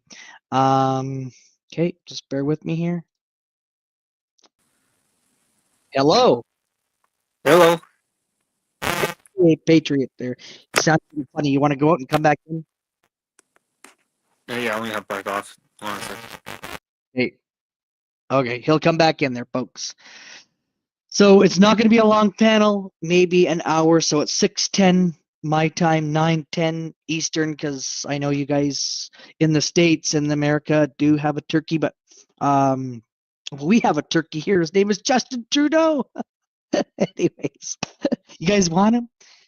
You got 11 likes? No, I don't. James, I do not. I need more likes than that there. Hang tight here. All right. Hello. Testing 1 2 3 1 2 3. You're coming nice and clear there, sir. All right. Hang on here. Oh, we got another one there. Who's this? Hang on here. Just wait. I'll wait for it to load. I'm ready there. Yeah, so it is a bit of an open panel there, folks. If you want to come on up, hit the StreamYard link there. So what was your thought when you were watching all of this? I want to get your thought. I mean, how many parties do you have up in Canada? 3, correct? How many what? How many parties you got up there? What, 4, 5, 3? We've got the NDP, which is the no down payment. We've got the Conservatives, the Bloc, which is just in Quebec. Mm-hmm. We got the Green Party. We got the Liberals. So you got 5 parties right there. Yeah, so Liberals, Conservative, NDP. Would you say they're the 2 biggest, Conservative and the Liberals? Conservative and the Liberals. Okay. It's kind of like the donkey and the Republican there. All right, so pretty much the Republicans and the Democrats. I'm seeing it very similar to how it is up in Canada as it is in the States. The only thing is, and take this thing with a grain of salt, you guys are too nice. You got to get blunt with these fucking people and actually tell them to stop. Mm-hmm. Okay, so I got somebody in the back here. I am just going to put this up there. I don't know who this person is, so just bear with me here. Hello? Hello, can you hear me? I can hear you. Okay, yeah, there we go. Now I get the camera on. Yes, yeah. Awesome. Okay. Yeah. Good. I was waiting. Alrighty. So I was just asking. Oh, I see 13. You do? Okay. Okay. So I was just asking Patriot. Okay. So I want to hear Patriot what you think, and then I'll go to Mr. Green. All right. So what I think you guys are too nice, and you got to make it really clear to the Canadian people as well as the government, saying, look, you guys, you've made our country a catastrophe. You've made it into a complete disaster. We either fix our country now, or we're going to have it just live in a whole catastrophe the next coming years. You're literally at a crossroads, kind of like we had in the States with Biden. I mean, we had to make it clear that we wanted Trump back in office.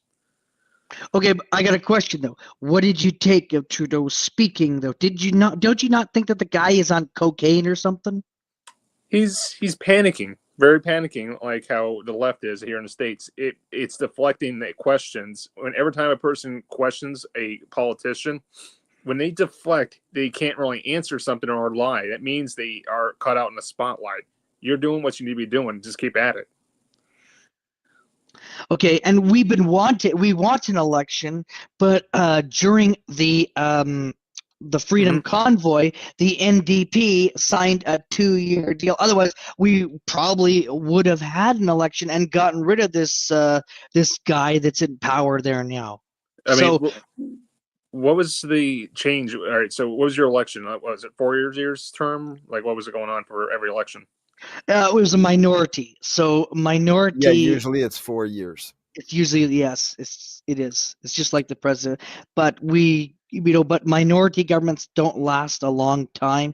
And the NDP saw an opportunity to get rich, to try to get their party to some fame, claim to fame there. And yeah. Just because I think he's looking at if you can explain how our politics system works, not just because they like NDP and all that. That's not going to mean anything if the politics system is not explained. Okay. I know I wouldn't be the best to explain it. That's why I'm letting you do it. Right. And I am the way. Well, there's really no way to explain it there except that Trudeau's got to go. It's a plain and simple thing. We have the Liberal, we have the Conservative, we have the NDP, we get the Green Party, we have Yeah. Bloc. Oh, Elizabeth May. That's right. I forgot All about of her. those are different parties that have different seats in our parliament. And depending on how many seats you have, decides how much power you will use, minority or not. The Yeah. like, if truly, for me personally, I hate all parties at this point for a specific reason. They all sign into the mandate at the beginning of everything. But I'm not going to discredit that most people right now they want a change. It's Oh, yeah. just what we're forced into, the change we're stuck in, because there's not much we can do other than technically revolt against all our politicians to let them know, look, we don't want any of you there because all of you have done this to us since the beginning. Now we want a new group that will be Yeah. there. But that and our society in Canada, I don't think it's like, it's easy to say that we want that, but to make it happen, we need the greatest mind in Canada to sit down and have a conversation together. And I think that's the hardest challenge we ever face, because everybody is opposing each other at this point, regardless of I, what we think I about agree. politics or anything like that.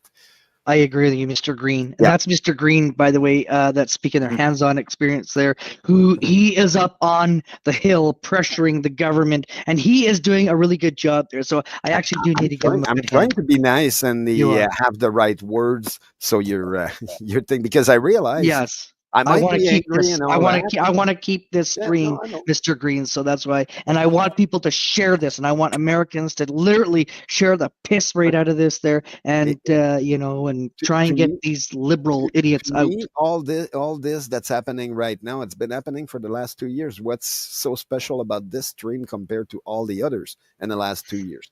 Nothing makes sense. And No, Mr. we all Green. agree. We all agree that nothing makes sense for the Okay, last 2 years. so it's because it's because I've had a lot of American that have asked, how can we help? And I thought, well, if I did a stream, Okay. if I did a stream, because I've had a lot of Americans reach out to me, private message me there, and I'm not going to name names, but I've had like a bunch, I get it. I mean a bunch. So I thought, well, if I did a stream, if we got the stream link, shared it out, we could bring some attention, because our American friends, they want to help us. And this morning when I had my coffee club there, I actually had a few of them reach out and said, we want to help, how can we help you? Okay, so Then I would this have is how. then I would have one question for them, or for Patriot here. What would you think in your position in your country, if, because our government are not that different in a way, only that you guys have two sides instead of having five or six. But other than that, it's not that different. So since the 6th January happened and all that, how now would you show your miscontempt against your government if you know that they will jail you, regardless if it was an actual just standing there on the street and there's no riot or whatever, but then they still they're gonna label you a certain thing. So how would you go with something like that in the background? It's pretty much, I mean, it's like you just said, it's pretty dark, and to say Exactly. it's a dark question to even ask, because I know it needs to be asked. Let me explain. It's not just that, but what we have in here in the States, I don't know if it's up in Canada too, but the absolute youth are willing to give up their freedoms, and they're literally just giving willingness to the politicians. Yeah. I mean, like even the First or the Second Amendment, but also I thought about this. If the people are willing to give up their freedoms, they're willing to give up your voting rights and your freedom of speech rights. The moment you give up those two, you're done as a nation as a whole. But that's what I'm asking. How do we fight that? Because we have that too in Canada. And I see a lots of them are giving all their shit, all their stuff to the blue color. But then it's like, yeah, they CNN but it was the same thing during the last prime minister that was prior to this guy, which was blue also. And that's the reason why they moved it out, because they realized it got bad for a lot of people, and it was significant enough that they wanted to remove it. I just don't want to repeat what we just went through before this guy, I know. and I know. that's why it's important to ask. Now, if you want my advice, Yep. keep your politicians in check, because the moment you don't have government in check, this is what we get. We get like people like Trudeau in office. Like if you amended the Constitution of Canada, I don't know how it is, charter with rights and all that. But if I was you, I'd actually make the Constitution of Canada exactly similar to the United States. Like you have, checks and balances system similar. I mean, Parliament is a little different up there. I don't know how it's any different it is as compared to America, because I know Parliament is a little different. In Canada, the way they implement those papers is people in the government that have to do it. Like the person that drafted the Constitution bill and all that stuff that we have happened to be in the government at that time. And that's why they made it. But since then, there's no one else, because they choose, but the people don't need it because we don't want them to have that right. That's why we will never be allowed to have guns on our person. Like Mr. Green, can I just say Yep. something? Yeah, To go make, we don't have rights. We have so many censorship no, I know. bills where we cannot go on Facebook or social media. You can't Really? even say anything. No, I'm dead serious. There's a lot of bills there. There is, and not only that, there is another one that they're trying to shove through, and if it gets shoved through, they can listen in on your telephone conversations there. They've been doing it Coming for the in last January. they've been doing it for the last 6 to 7 years now, and most people didn't complain about it back then. During the convoy and all that, they were listening to everyone. That's how they knew. They froze people's bank account because they were participating or giving money to them. How do you think they know all this? Because they're listening to everyone. They just decided to not care about our right as a citizen and do what they can do because they have the money and they're sitting in that seat. So technically, it's correct to say we can't really speak about it directly, but we have to find other ways. It's our job as Canadians to find a way around it and say, hey, look, we're still going to hold you in the wall against your will to, hey, you can't do that to us. Well, the one thing I will say is I do like the one thing I do like is that YouTube, because the Canadian government literally went to California or California and wanted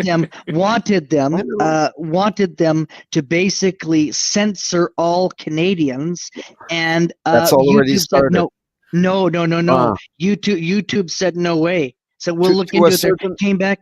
Yes, to a certain. They said they had to follow our rules. Yes. They could they could talk about their government there, but they had to follow our terms of service agreement there, and that's about it. But we're not making anything, and we're not giving you access so you could search Canadians, so you can go ahead and do that. We're not going to do that. That's just not happening there. And I'm glad that YouTube finally grows some hairs on their balls to actually stand up a little bit to the Canadian government, because they're like, why not? There's like, well, why don't you set up shop here in Canada? And they were trying to get them to do that there. So yes, for 7 years I've been shadow banned, and it didn't stop me from, like, I still have my channel, it's still going. That's what I mean.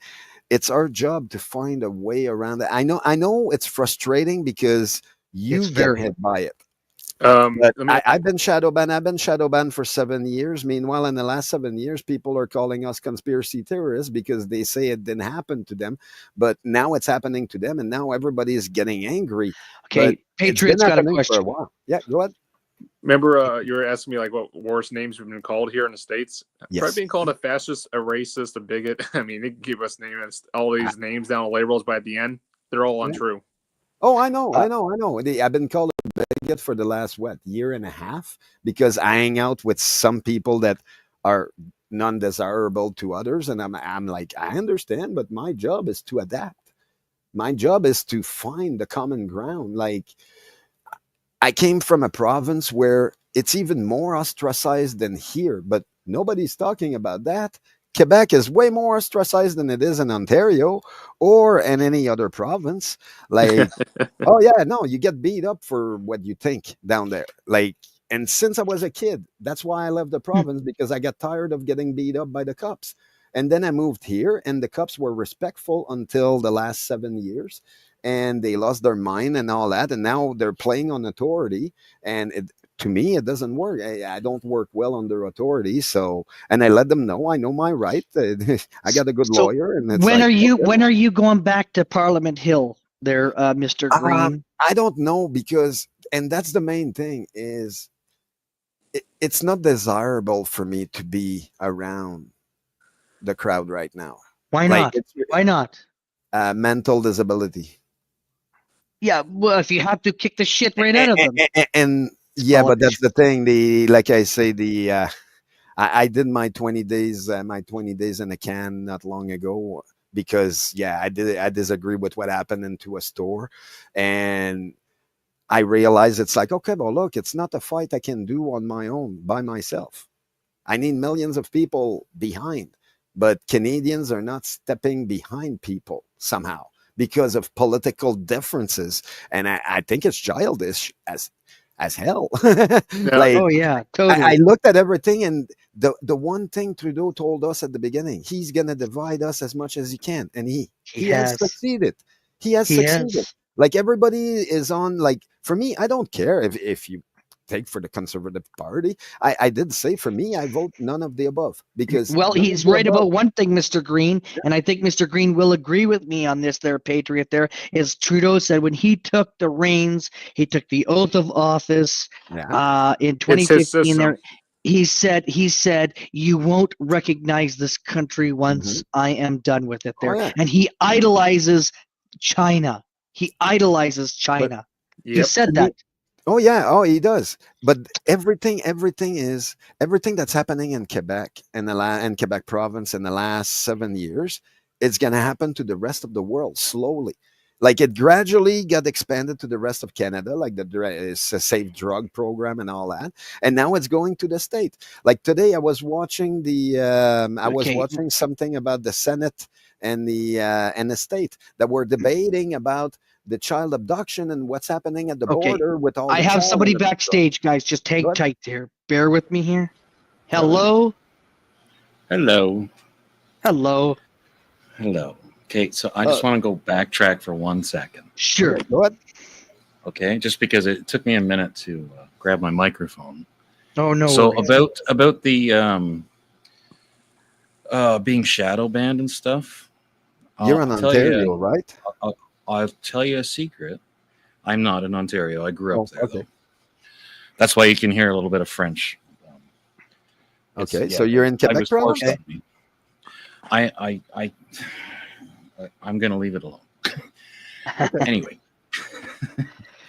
Look, here's a secret. YouTube has been shadow banning mostly open panel channels. So, for example, Gutters streams, I will see them on my page as like she's live, but she will not show up in my sidebar as being live. That's being shadow banned. And it's more to do with, it's not anything particular with her or with Oilers or with Stick or any of the other people I've seen get that. It's more about that community as a whole and some of the toxic behavior that's gone on that they're trying to stamp out. And that's YouTube just flexing their own muscle. Yeah. As far as Canadian content, I'm now forced to watch French ads, even though I've set my preference to English ads. Can I understand them? Yes. Do I want to see them? No. I live in Alberta now. Alberta is very English only.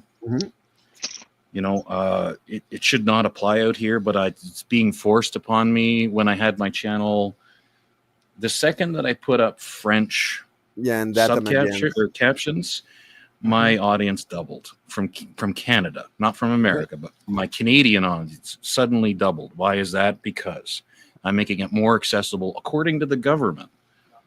I'm making it more accessible for Canadians, which is not actually true. Most of our population does not speak French. Yeah, correct. So that's just on the topic of shadow banning and how YouTube actually works. And YouTube has bent to the will of the Canadian government. Now, Oh yeah. Now, Mr. Green, I want to ask you this. What? I asked the Oilers this, he answered. But I want to ask you your answer to this question I have. So, I asked him Oilers this. So there's been Democrats that's flipped over to the Conservative Party here in the States. Has there been any liberals or any NDP members or any other party that actually switched over to the Conservative Party saying, look, our country is in serious need of help. We need to be joining any forces, and we need to call out the shit for what it is? In my opinion, from what I've seen, no.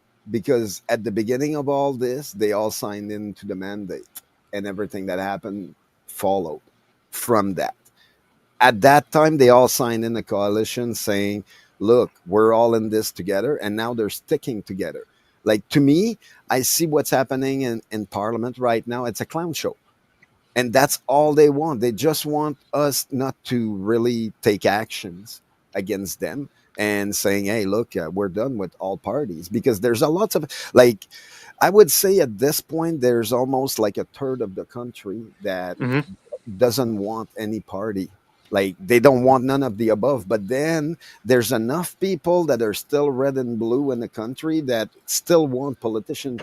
Meanwhile, they learn that they've been lied to by both sides. They're learning that they've been lied to by both sides. I'm like, okay, so why trust the liar now?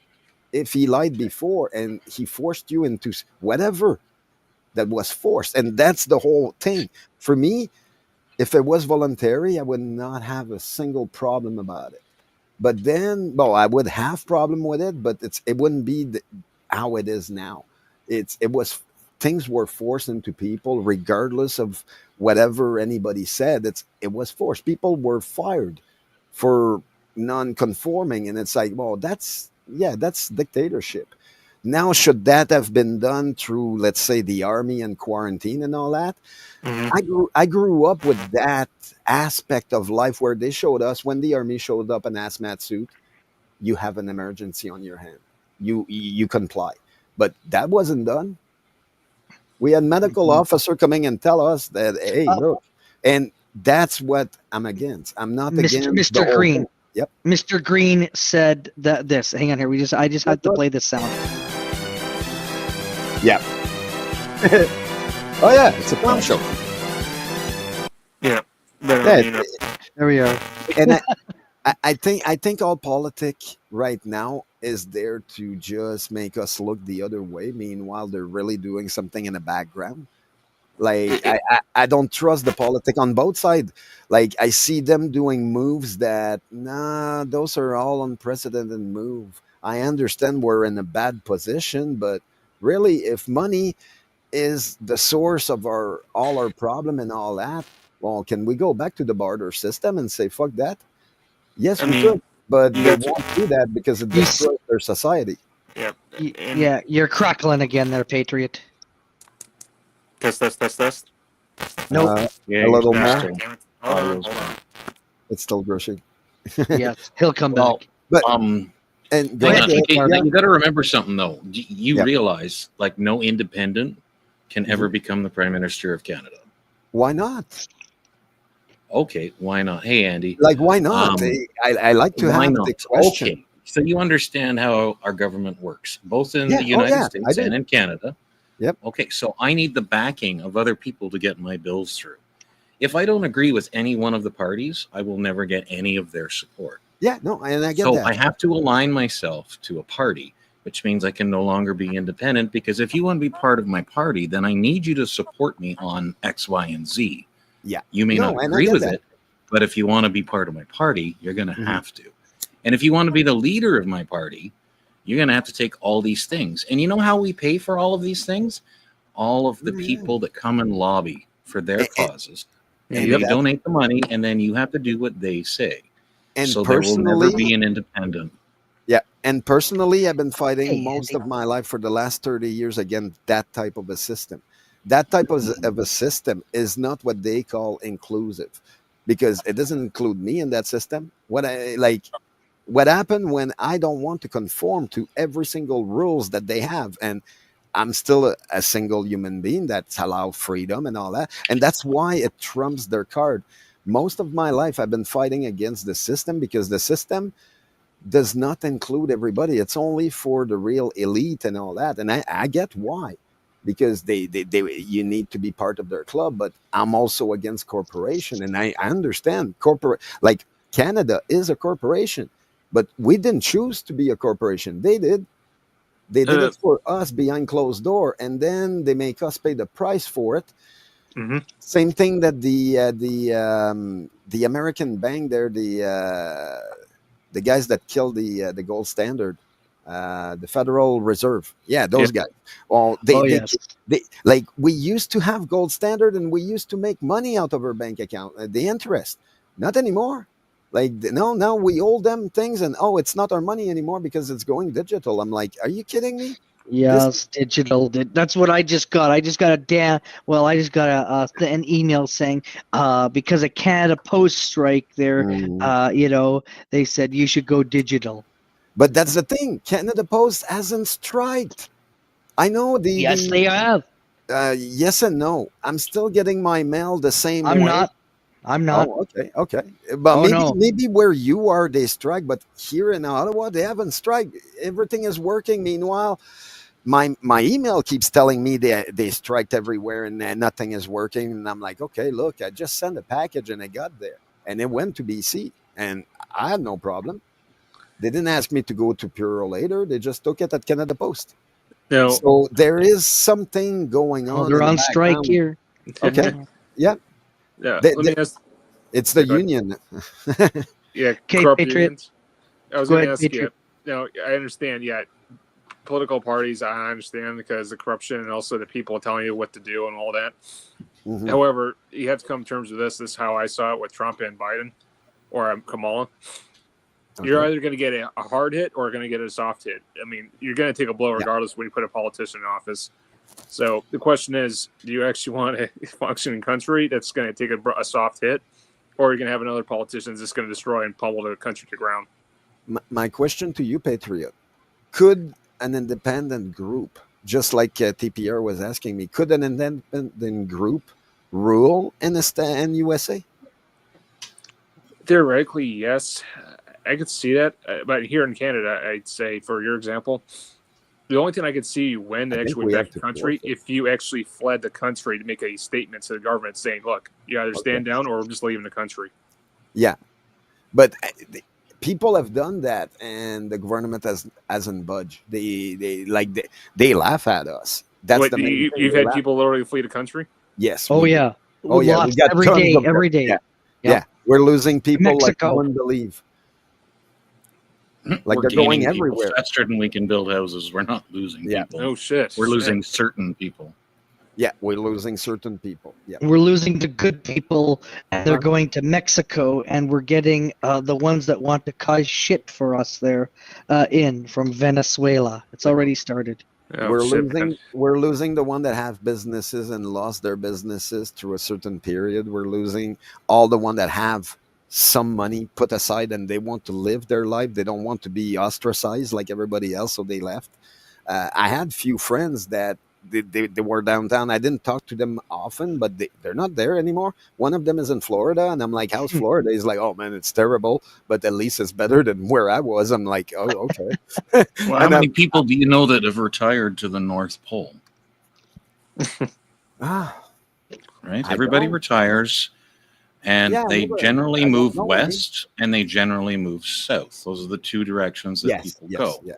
So you find that California and Alberta, British Columbia have the highest populations of wealthy people. What's the other one? There's a reason for it. Florida also has a lot of. Florida doesn't have a lot of wealthy people, to speak. You're right. Like, they do have a lot of wealthy people, but like in terms of population, they don't. You also got Vegas, also Nevada, Vegas. Yeah, I have a lot of very well-to-do friends that live in Vegas. Yeah. But it's the same thing. It's west and south. Those are the directions that people go. No one's like, yeah, I want to move to Ottawa to retire. Why would I want to move there? Yeah, nobody moves to Quebec either or Alberta. Like, they don't. It's like they get out of Canada when they retired. What's the other place? New York City. Like, who the fuck would want to go there after that peanut incident? I know someone that lives there, and I still don't believe they pay $15,000 a month in rent for an apartment. And I'm like, are you kidding me? No, I've heard it. Okay, I've heard that. I live in the middle of nowhere, and my home costs $5,000 a month. Oh wow. Ooh. Damn. That's And I own the house. There's no mortgage. yeah. Well, That's the Trudeau inflation. my mom, Mhm. like we're losing that house in Quebec because of that, but my aunt is still able, like she pays like $800 a month now. But like it's to own the house, but she's so old, it's like she eventually she will die and I will have to pay the rest to the bank, I guess. But the interest, because she's elderly, the interest hasn't gone up because she's in Quebec, and they like she explained to me that the bank had the choice and they choose to give a break to the elderly because of that, because something happened in Quebec where they're able to seize everything if they see that in the future you will die, you won't be able to pay, and you took a loan. And it's like, what, really? I didn't know they had that. And she's like, yeah, they give me a break. And I'm like, oh, that means I'm gonna get hit by it Well, I mean, if eventually. you don't make a will by law in No, I Canada, got the the will. I government have her owns your will, and yeah, property. I have her will and all that for that reason. Like I say, when my mom passed away a few years ago, me and my aunt had to talk about a solution for the house. And then she saw, okay, well, I'm disabled. I'm in Ottawa. She's in Quebec. I'm like, okay, well, look, if I can still go, but I need to be put into, like, I'm going to have to move. Like, I'm not Hey, going to have a choice. I can't survive on both. TPR, Well, you I mentioned actually something just about a will. You mentioned something about a will, TPR. I Yeah. don't believe in wills, and no government is going to take my stuff there. I tell my family to go in there, get what you want, and leave it all for the government. Take the key and go in there. Good luck with that. I understand. I actually just all changed that, my but will yeah. to exclude. I had put my ex-girlfriend into it Okay. simply because of that reason. That if I don't specify it, my family does not get it. The government Yeah, gets exactly. it. The government Yeah, no. then gets to Yeah. decide where to spend the money that I've put away. So I had put my ex-girlfriend in as the primary beneficiary and left my mother and my sister some, enough to live off of. And then I just recently had to go back in and change it because I didn't want it to go to her because I'm not dating her anymore. Yeah. Right. But I have to specify someone. If I do not, if I then say that this It's a money will grab. It's a money is grab, null and TPR. void, it all goes back to the government of Canada, and they It is a decide. way to rob. It is a way to rob a lot of the population that way, and they've been doing it for a long time. That's why it's Okay, so how's the hard. government going to know that I'm dead when they've gone and taken the stuff that they Oh, want? Your don't death worry. certificate. No, Yeah, the it gets first time you filed. don't pay your bill, and then they start looking at a pattern. When they see two bills that are not paid, and you used to pay your bill, that's where they send an inspector to your house. That's what they There's did an with old my mom. there's They an did old that. adage about it. It's if you think nobody cares, stop paying your bills. Yeah. Oh yeah, and then you're gonna see them knocking at the door. Hey, we want our money, and it's like, yeah, and it happened to me in Quebec. Like I didn't know that the government of Quebec had people hired to check on elderly people. I had no idea, but no, they have a department just for that. But And they yeah, don't know my family. I don't have no one listed. That's the thing. it doesn't Our- matter. Your family is listed, even though you didn't list them. They listed themselves at some point in The time. moment you were conceived and born and Yeah. brought in the hospital, they know about you. Yeah. Oh yeah. Well, That's what I mean. listen, my parents, one of them is dead. The other one there is just about dead. So what does But it matter there? yeah, There's only no, one. and I There's get it. really two left. Almost Yeah. one. And the whole thing why we're talking about this is because all this brings to it's the main politic that is using all that money. Like we're saying, like when you look at a police officer and you say, hey, I pay your bill, you work for me. Don't say that to a cop. I found out it's not true. No, it's not exactly. It's not true. TPR. They do not work for us. They work for the person that pays them the salary, government. which happens to be the city. Was it the police unions? Oh, really? I didn't know that. Yeah. This is really good information. Wow. Or the Okay, keep going. province, like the OPP is and the RCMP is the province, and the RCMP is the liberal. Not the liberal. It's the federal government of it's the Canada. federal government, which is whoever is in power that pays their bill. That's why But that's like saying that the FBI is, beholden to Trump or to Kamala. They're not. Right? No, that they're might not, be but a lot of in them the will. end who signs their check, but it's not really like They don't physically sit there and write down those damn checks. That's the difference between United States and Canada. And Canada they do, and USA they don't. No, It's where the democracy that they have, the Constitution, they're able to uphold that Well, Constitution. Patriot can answer for the states because he's American. we're not a democracy. First off, we're a constitutional Yeah. republic with democratic principles and everything. But yes, yeah, to a certain extent, we're somewhat of a democracy, somewhat. But I was going to ask you this: is there in Canada? I don't know if it's like in Canada, but in the States we've had mafia and organizations and all that. Yeah. Have you had mafia crime syndicates up there in Canada? Mhm. Yes. You've had a few in the past decades? Oh, no, we're not talking about a few. We have them as long as you guys have them. Okay, the Did reason you why know- I bring this, the Did reason why I you know bring this that? up, Did Yeah, you go know the first bootlegger were Canadian in USA? nothing surprises me. all the boo- Al all the Capone. booze, all the booze in Boston, New York, and Capone. Massachusetts were actually made in Let Ontario. me put it to you this way, and Quebec. Patriots. I actually not helped. We rented one of our aircraft to the Ziotto family in Toronto. Mm-hmm. Yep. Yeah, but the reason why I bring this up is because here in the States, there's a guy I follow on YouTube. His name is Michael Francis. He actually is author of a book of yeah. Michael. I know who it What's is. his name? Yeah, Mafia Francis. Democracy. Yeah. Mafia Oh, yeah. Democracy, and he's actually pointing out how the mob has literally controlled the American government. And I don't know if it's anything different up there in Canada. I mean, you got unions up there, don't you? Well, if you go on Wikipedia and you type in the name Vincenzo Cotroni, just have fun with that one when you get to the baseball bat. When you get to the baseball bat election, it's on Wikipedia.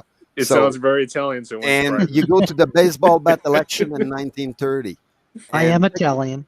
Yeah. Like I say, this is old knowledge that we have in Quebec, and it's like, no, those guys were controlling pretty much everything. They built the whole city. The city of Montreal would not have been there. New York would not have been there. And it's like, oh yeah, Las Vegas would not have been there. Go figure. And it's like, yeah, well. So theoretically, I'm asking, is somewhat Canada any similar to the United States? How the mafia has infiltrated the government? Not so much. It's not as It's not that anymore. proliferate as it is in the And States. the 80s and the 80s and 90s, they all had meetings at some point in time, but would they talk to each other? It's like, no, they all ate at the same restaurant and stay at the same hotel, get the same hookers and stuff like that. But did they really talk over the last 20 years? Yeah. But it's not the same. It's like something got created through politics and the criminal underworld, which happens to be not just one. It's we're talking about like 100 different groups, and every single one of them has a certain grip on something.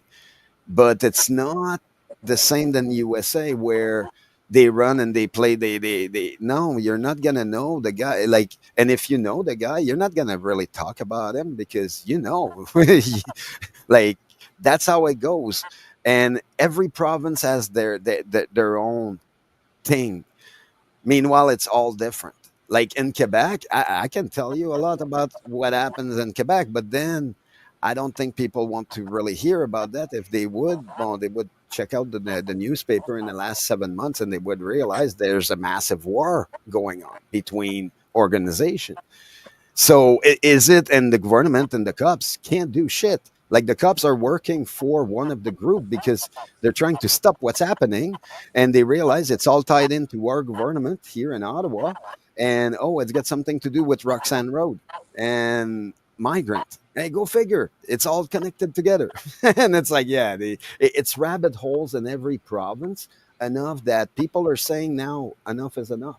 Like in Montreal, just talking about Montreal, with what's happening, they had a riot, and usually what happened when Quebecers riot, they don't touch businesses, they don't riot against businesses, they don't touch people's car and shit like that. But now, Unless their sign is printed in English. Well, like they did at some point in time, they did like destroy I remember it windows and very all that, clearly. but it's They eat team. Yeah. Well, you get the difference between the protester that like are over 20 and the younger one. Like for us, yeah, when we were young, we didn't give a shit about most of the stuff, and then I realized, hey, there's boundaries out there, and you get to respect those. If not, oh, bad shit happened, and it's like okay. But it took me a while to understand that. But it's not the same world when I grew up than now. Now it's well, now the people are kind of civilized in a way, but now it's the new people that are arriving. They don't want to conform to our law. They don't want to conform to anything, which makes them commit a bunch of crimes. Meanwhile, they're rioting, and it makes it look like everybody now in the city is like I was watching a radio station. We can't protest. We can't protest anymore because, I mean, I watched a stream freedom yesterday convoy. about that. I watched a stream about that yesterday, and it's a radio announcer that's asking the chief of police Wow. in Montreal, and he's having there on a show, and he's like, "Look, he's like, we don't want any of this anymore. If you don't fix it, we will." And it's like right on around the radio, and the guy has a popular radio show, and it's like, no, this is the population that are working that are hearing this, and they're saying no more. So at this point, the cops know something big is going to happen. But and then someone yesterday mentioned something about, oh, it's going to be those guys versus those guys, and I'm like, no, I don't think it's going to happen. Quebec is going to fix this problem internally like they always did. Nobody's going to find anything, and then the cops are going to be like left like asshole because they didn't protect those citizens, but they protected everybody else. And it's like, well, okay, now you're getting rejected out of your own province, out of your own city. That's going to create, no, the last time that happened, the army was called in Quebec. And like I say, it was martial law everywhere. I saw martial law twice in my life because people in Quebec pushed it a bit too far. But then the one time with the native, that wasn't too far. And Oka and all that wasn't too far. They have absolutely the right to defend anything that they wanted. But then they stopped being like that because after that, they got ostracized for 10, 15 years. So now they're all taking money because they don't want to live and squander anymore. And I understand, but I don't agree. Do you recall who won that conflict? Yes, the Mohawk between the Native Americans. Yeah, the Mohawk won. The Lazar spit in the You think face so? of the. I'm Oh, pretty yeah, I'm no. pretty sure that the white people won Well, the entire conflict. I'm talking 300 years ago. Oh, Okay. oh, Do you remember okay, World War not this II? one. Yeah. Do you remember World War II? Ah, Like not specifically like you were yeah, there, no, but but I mean you yeah, I understand that remember. World War II occurred. Do you Oh, yeah, remember the yeah, yeah, last yeah. time that we paid Germany because they lost a war? I still have questions about all that stuff because I learned it in Quebec. I have a learned lot of history. questions about why the fuck I get told that I stole land and I'm not 200, 300, 400 years Yeah, old. no, and I mean, yeah, I'm old, but I'm not that fucking old. I get that. I get that all the time. And like I say, I'm friend with few native people that are online. And every time they bring up the subject, I'm like, hey, look. And she's like, you're native, fuck sakes. I'm like, I'm not native, but I'm native of this country. Yeah. I'm born here. My father, like my mom, my father was born here. My grandpa wasn't. I mean, if we I'm want to be like, he's really from Italy, but technical so according what? to genetics, Yeah. it's I hate to tell you that all natives are actually Chinese.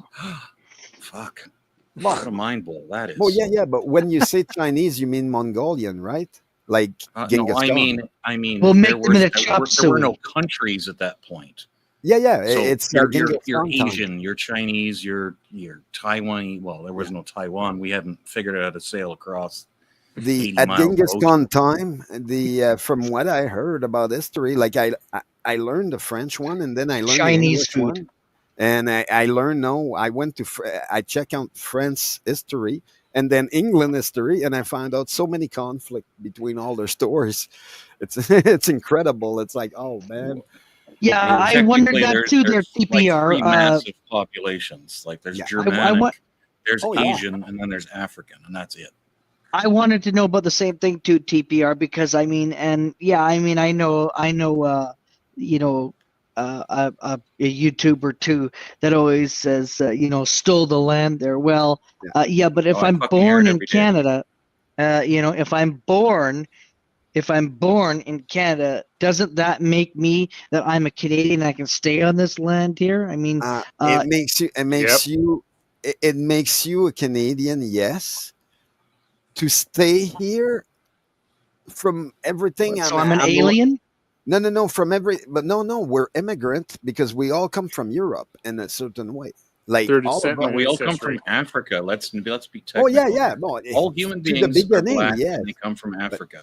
I'm Whether talking you like like that idea or not is irrelevant yeah, because you can no, find you're it on right. any genetic test. Yeah, you're right Well, about that. But after that, we travel, and like my ancestors, yes, it goes up. It goes up to Genghis Khan, as far as I know.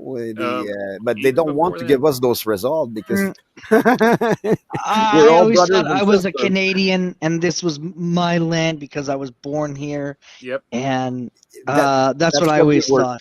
That's It's what my we land were because I told. fucking Yes. paid for it after busting my balls for 7 This- years with a single fucking day off. So Yeah. you can TPR, go Mr. fuck Green. yourself with it. This is my land shit and I stole it. I was gonna say, Oh no, we you didn't know, steal fuck all. Like before.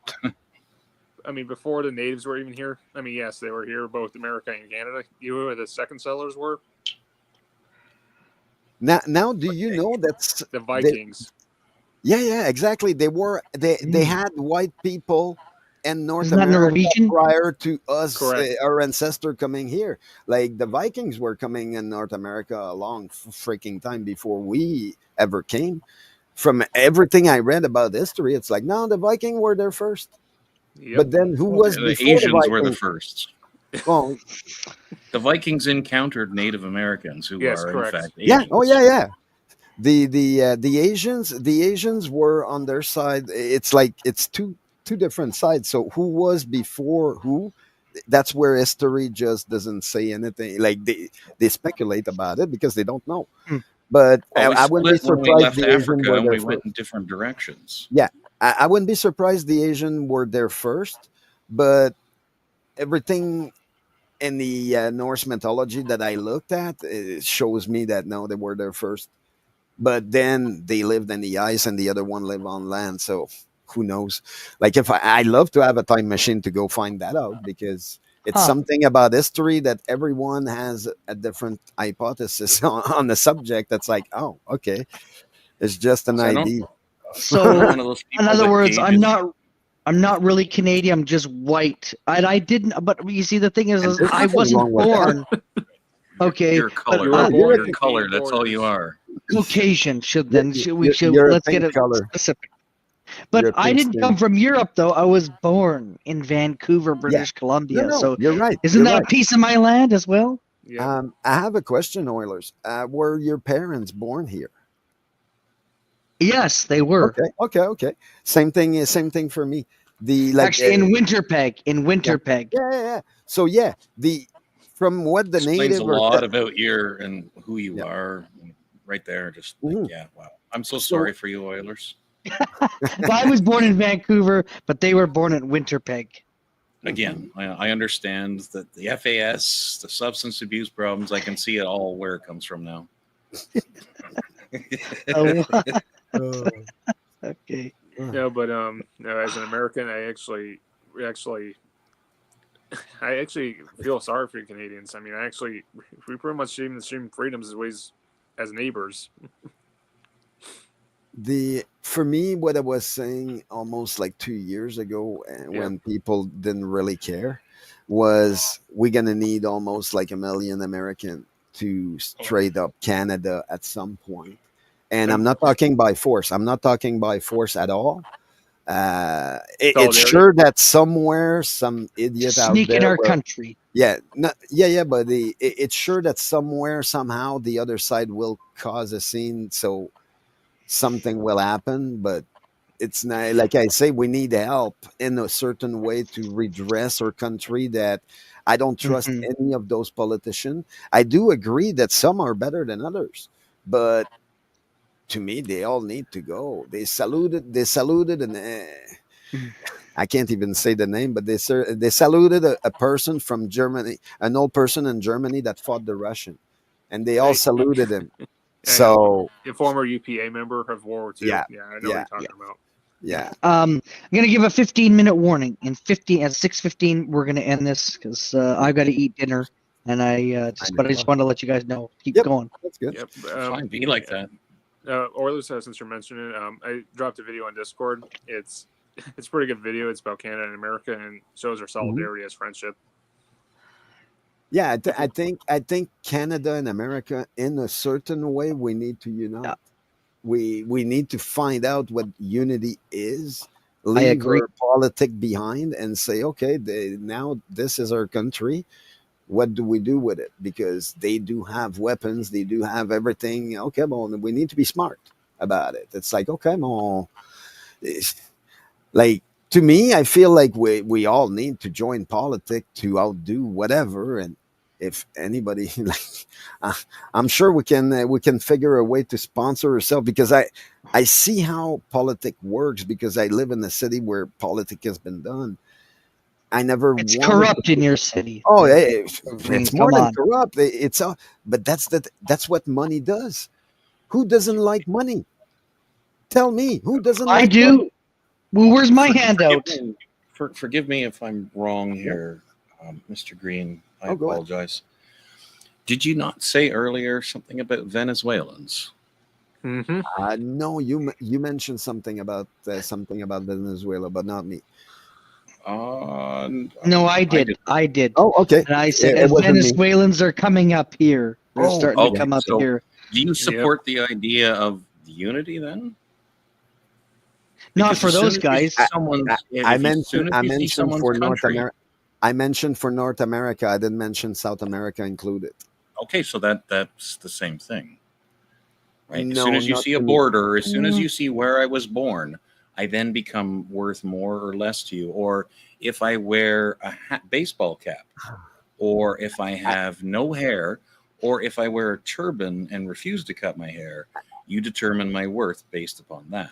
No, I don't. So Like, that all my life, I goes fought. right against unity.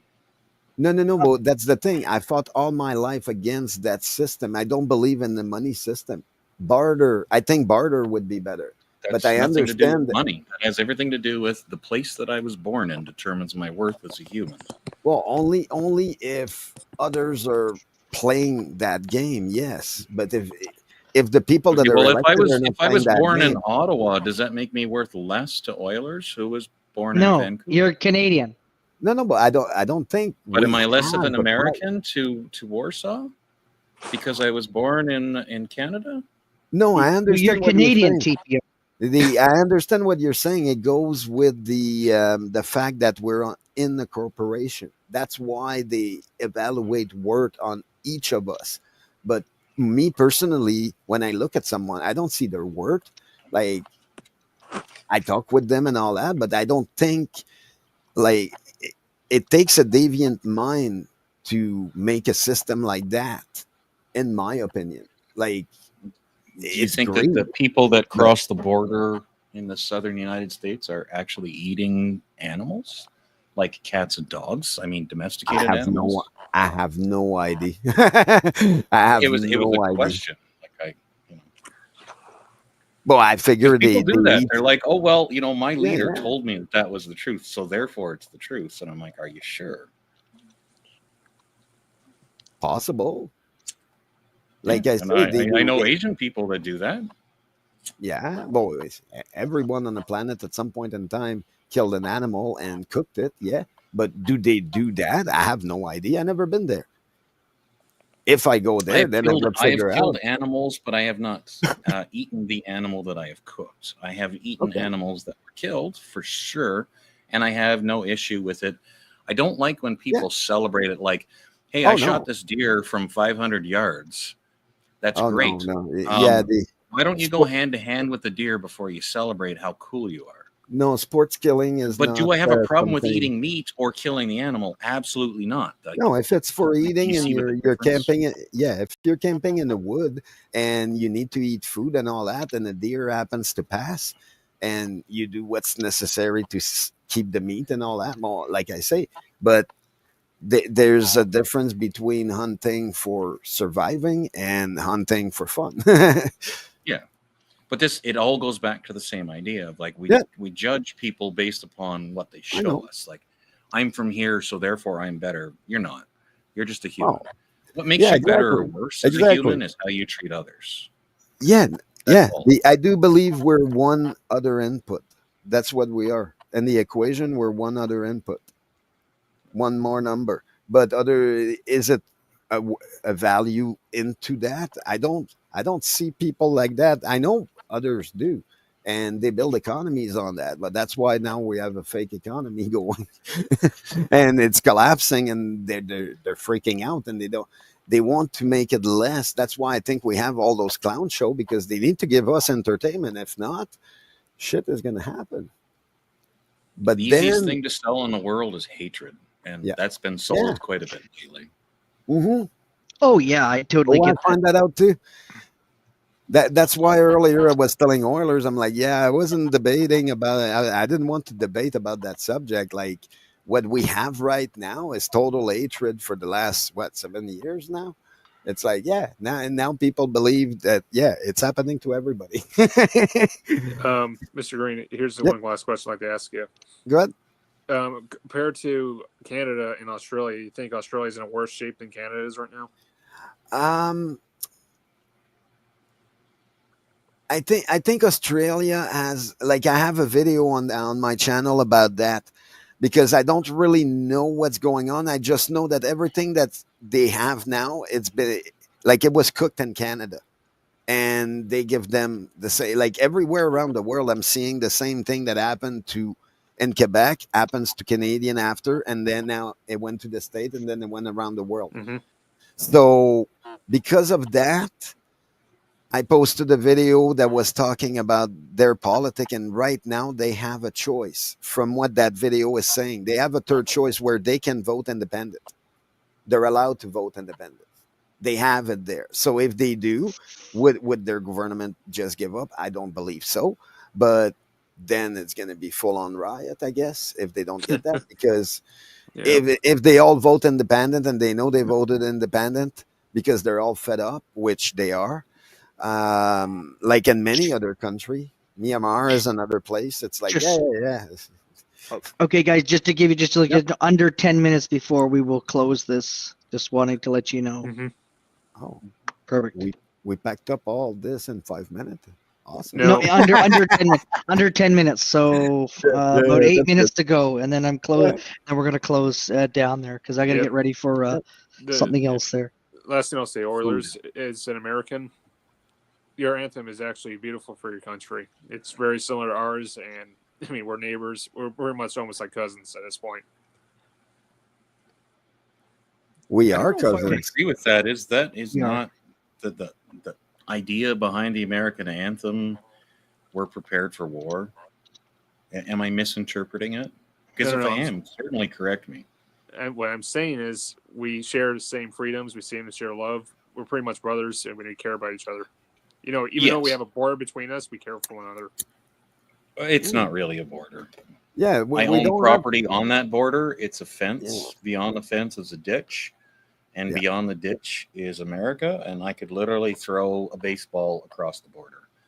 Mm-hmm. There's no one there to shoot me for assaulting America. That's nice. So we don't I get what you're saying, but we don't technically really have a border. It's the largest undefended border in the world. Yeah. No, I get that. But I'm saying, like, we care about you guys up there. Mm-hmm. Well, that's great. I just know that we just need to work on getting rid of this piece of trash. Hang on here. Okay, I have somebody backstage here. We need to find a way to. Was that? Well, hang on here. Just wait. Our leader refuses to leave. Yes, our leader does. He's always going to refuse to leave. Like I say, the people are not. I've been talking about that a lot, about French politics and English politics. It should not be mixed for that reason. The French have affinity on the English people over the last few centuries, and they don't realize that, for us, it's all about competition in a way. I don't understand why, but this is what being Quebecer is. And they put both of them together, well, you see more French are getting elected, which is good. I'm happy that they're included, but I'm not happy to every one of them are so corrupt to be there. And I'm like, how politics got that corrupt? And yeah, well, the English had corrupt politics to start with because French didn't have much. They drive to where the money is. So obviously the money was there and they found a way to get it.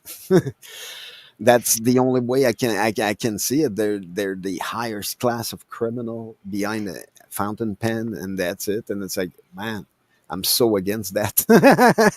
Like, I No came to different all than any other political party. But hey, MG, yeah. it's good to see Hey, you. what's going on, brother? Outlaws here, everyone. Yeah, Another I kind of American came in here. late. I was going Late, backstage to hang out. So We got 5 more minutes. So, I mean, you've been hearing with our conversation pretty much. I didn't, brother. I just came in at the last minute. We're just talking about how Canada and America are pretty much closely brothers at this point. Yes, different governments, different borders, and different systems, but we're pretty much not that far different. Mm-hmm. And yeah, that's what I was. Oh, go ahead. Oh no, I was just gonna say that's why I asked somebody. I think it was yesterday. What has Canada's response been to Russia and North Korea teaming up? Nothing. They don't talk about Nothing. I got Most of the world has said nothing about it. They just think it's Biden trying to hang on to power. No, Oh, yeah. it has Biden. everything Right. to do with North Korea being allowed to join a war effort when none of us are allowed to join. I've been saying it That's for why the the last 4 escalation months. occurred. Yeah. I've been saying it for 4 months now. Well, that's why I showed question period there so you could see how our clowns operate and how our politics work there. And I know Outlaw came in for a little bit and then probably took off there. Thought it was boring. And what are these people talking in a different language there? We have French and English, and so we got because there's opposition and prime minister, you have to talk in both French and English. It's one of those stupid, archaic laws, like, hundreds of years ago we spoke 2 languages, so therefore we must. And it's like, no. What's the population of Canada that speaks French fluently? I have no idea. What's the population of Canada that speaks English fluently? Oh, I have no Majority idea. of I it. have no idea either. Canada is built on immigration, so we have so many different race that when they call us racist, I'm kind of wondering. We got Chinatown, we got Little Italy, we got Greekville. Well, according to the YouTube specifications, I was Okay. supposed to make my videos accessible to 6 different Aboriginal languages, Oh, none of fuck. which I could Yeah, find yeah. a cognitive Yeah. interpreter for, and French. Yeah, And that's so that's I'll stupid. type out the Yeah. French. Yeah. Okay, just to sort of bow to the supreme overlord of Canada. I will type out the French for people, but I will not speak it. So Yeah. when people speak I to get me in it. French, I generally respond in English. I will once in a while Yeah. with somebody who's like, "Oh, fuck French," and French are stupid, and I'll respond once in a while in French just to be an asshole. But beyond that, I don't like speaking it. It's something I had to learn as a child. I That's where failed it in school. Some of us decided to elevate ourselves to a different level. Like for me, like one language wasn't enough. I wanted more. I Well- wanted to understand, and then I ended up in Ottawa, and I didn't want nothing to do with politics. But it seems it took me 20 years, and now it's like, yeah, that's what I'm looking for. But Well, that's You're the only I one learned- that's going to I get learned- this joke, okay? But Yeah. like the not the difference only between one. the way I speak and the way that Quebecers speak, Yeah. you say un peu and I say un se peut. well, y'all Right, are you know what pretty the much difference is. y'all are pretty much experiencing the same thing we here in America Yeah, are with yeah. the Spanish people, the Yep. Latinos Exactly. and all that. They're making everything now Spanish accessible, and that's not our language. No, Well, I was that's gonna the say thing that's with the Southern, Latin right? branch. It's all at the end. Fuck. At the time, I can't mention it. It's identification. Uh, Quebecois I mean, is a slang I language. just can't It's not an pronounce actual it. language. 'Cause I've lived in Yeah. France, But it's And all that's Latin where based. the difference between un peu and un se peut is that's a big thing, right? It's Oh like yeah. saying, "Don't diss me, bro," as opposed to, "Wouldn't it be Oh yeah. kinder if you Yeah. would respect me?"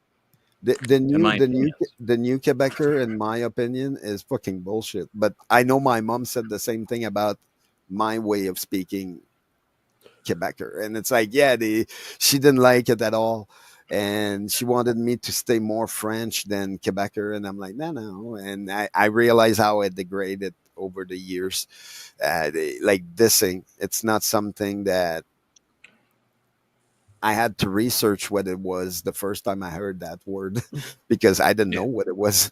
And it's like a club. Okay, well, now I know. Okay, well, a club is a cigarette. But I didn't have a clue. But and I'm Quebecer and I travel. I went to almost like 32 different places just to learn 32 different type of Quebecer to find out that in the East Coast, I have problems. I can't understand a word, but I can understand Acadian.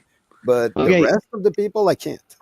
everyone, just hang tight here. We're gonna go around. I'm gonna go to Mr. Green. Do you have anything are you doing anything at all this week? Any more streams? You going to No. the hill? You gonna go stir up some shit for us there? No, no, no, no, no. Like I No, say, no panel or anything like that. when everyone is ready to go, let me know. Okay. Until Well, then, I can't I can't interact with people out okay. there. It's crazy. All right. All right. And TPR, how about you? Anything this week? You got any events or? Yeah, I've got Are you gonna personal go stuff. live? Oh, are you No, gonna go live on YouTube at all? Anything like that? no, I will not. Okay.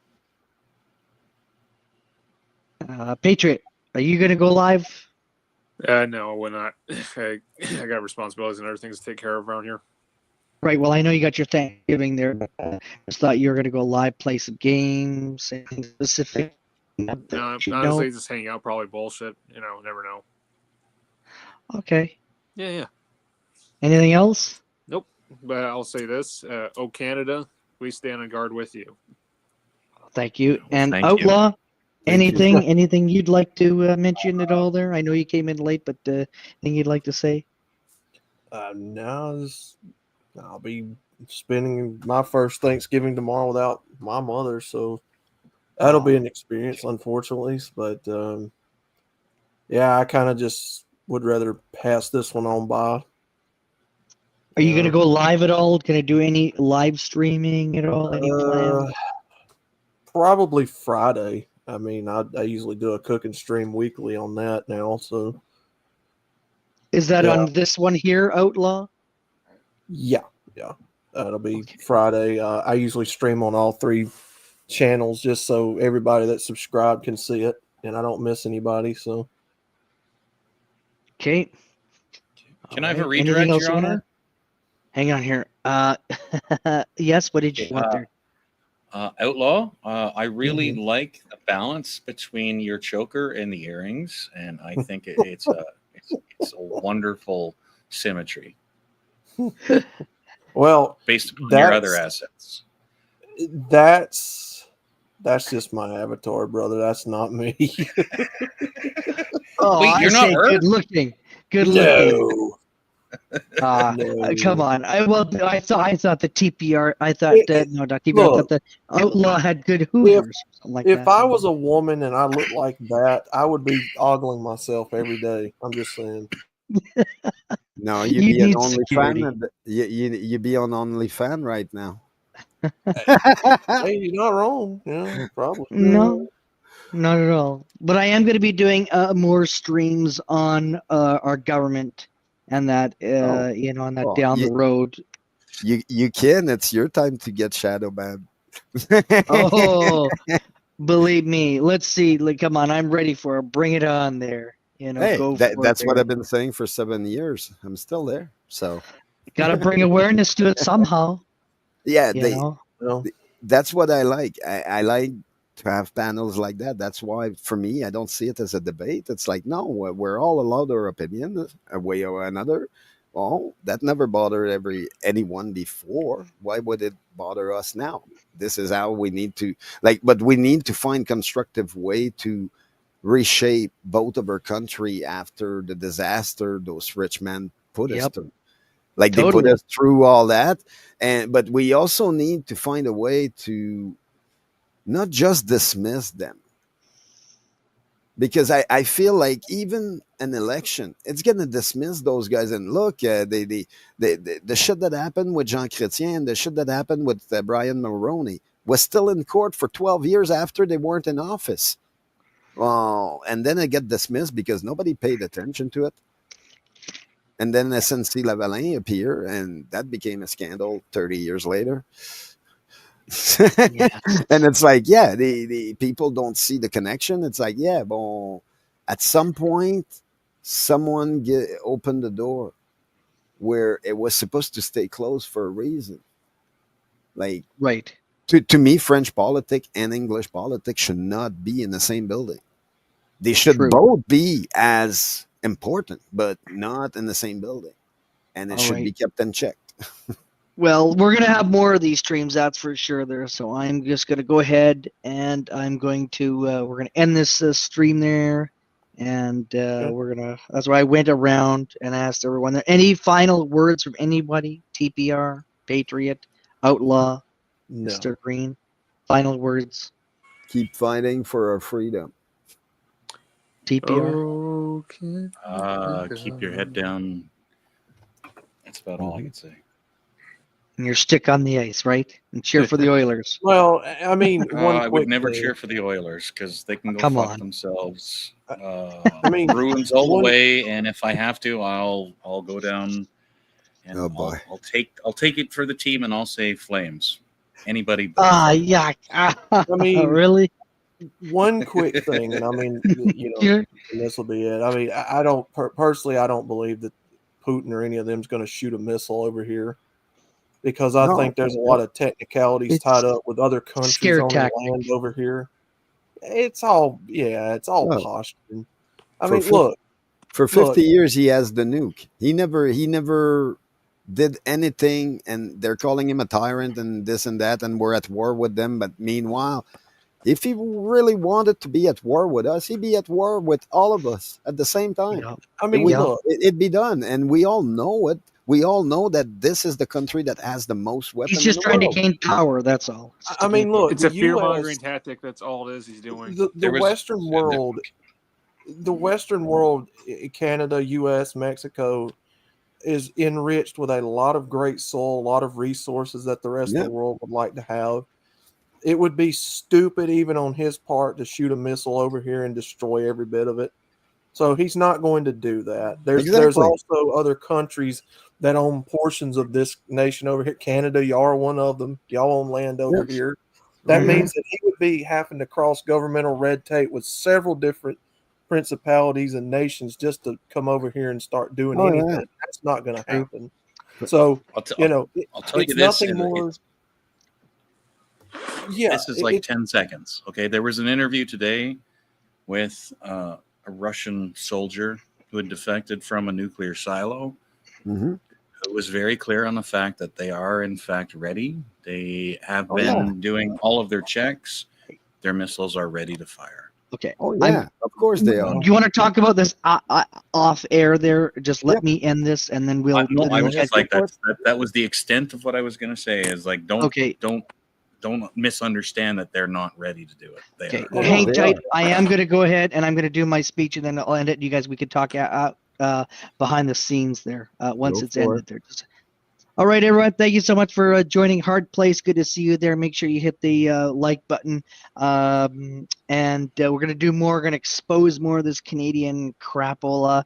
And so I'm going to dig deep, and anything that comes new, I will definitely go live. So, stay tuned there. Make sure you guys hit the thumbs up. It doesn't cost anything, and it doesn't cost to subscribe to, and to make sure you're notified so you can get that. Good night, all. Good to see you there. Georgia Peach, Hard Place, Andy. Yes, I think TPR knows that you said hello. So good night and so long, and we'll see you next time on another stream. And tomorrow night, I am going to do an American Thanksgiving open panel. Yes, we can get drunk, believe me it or not. Good night, and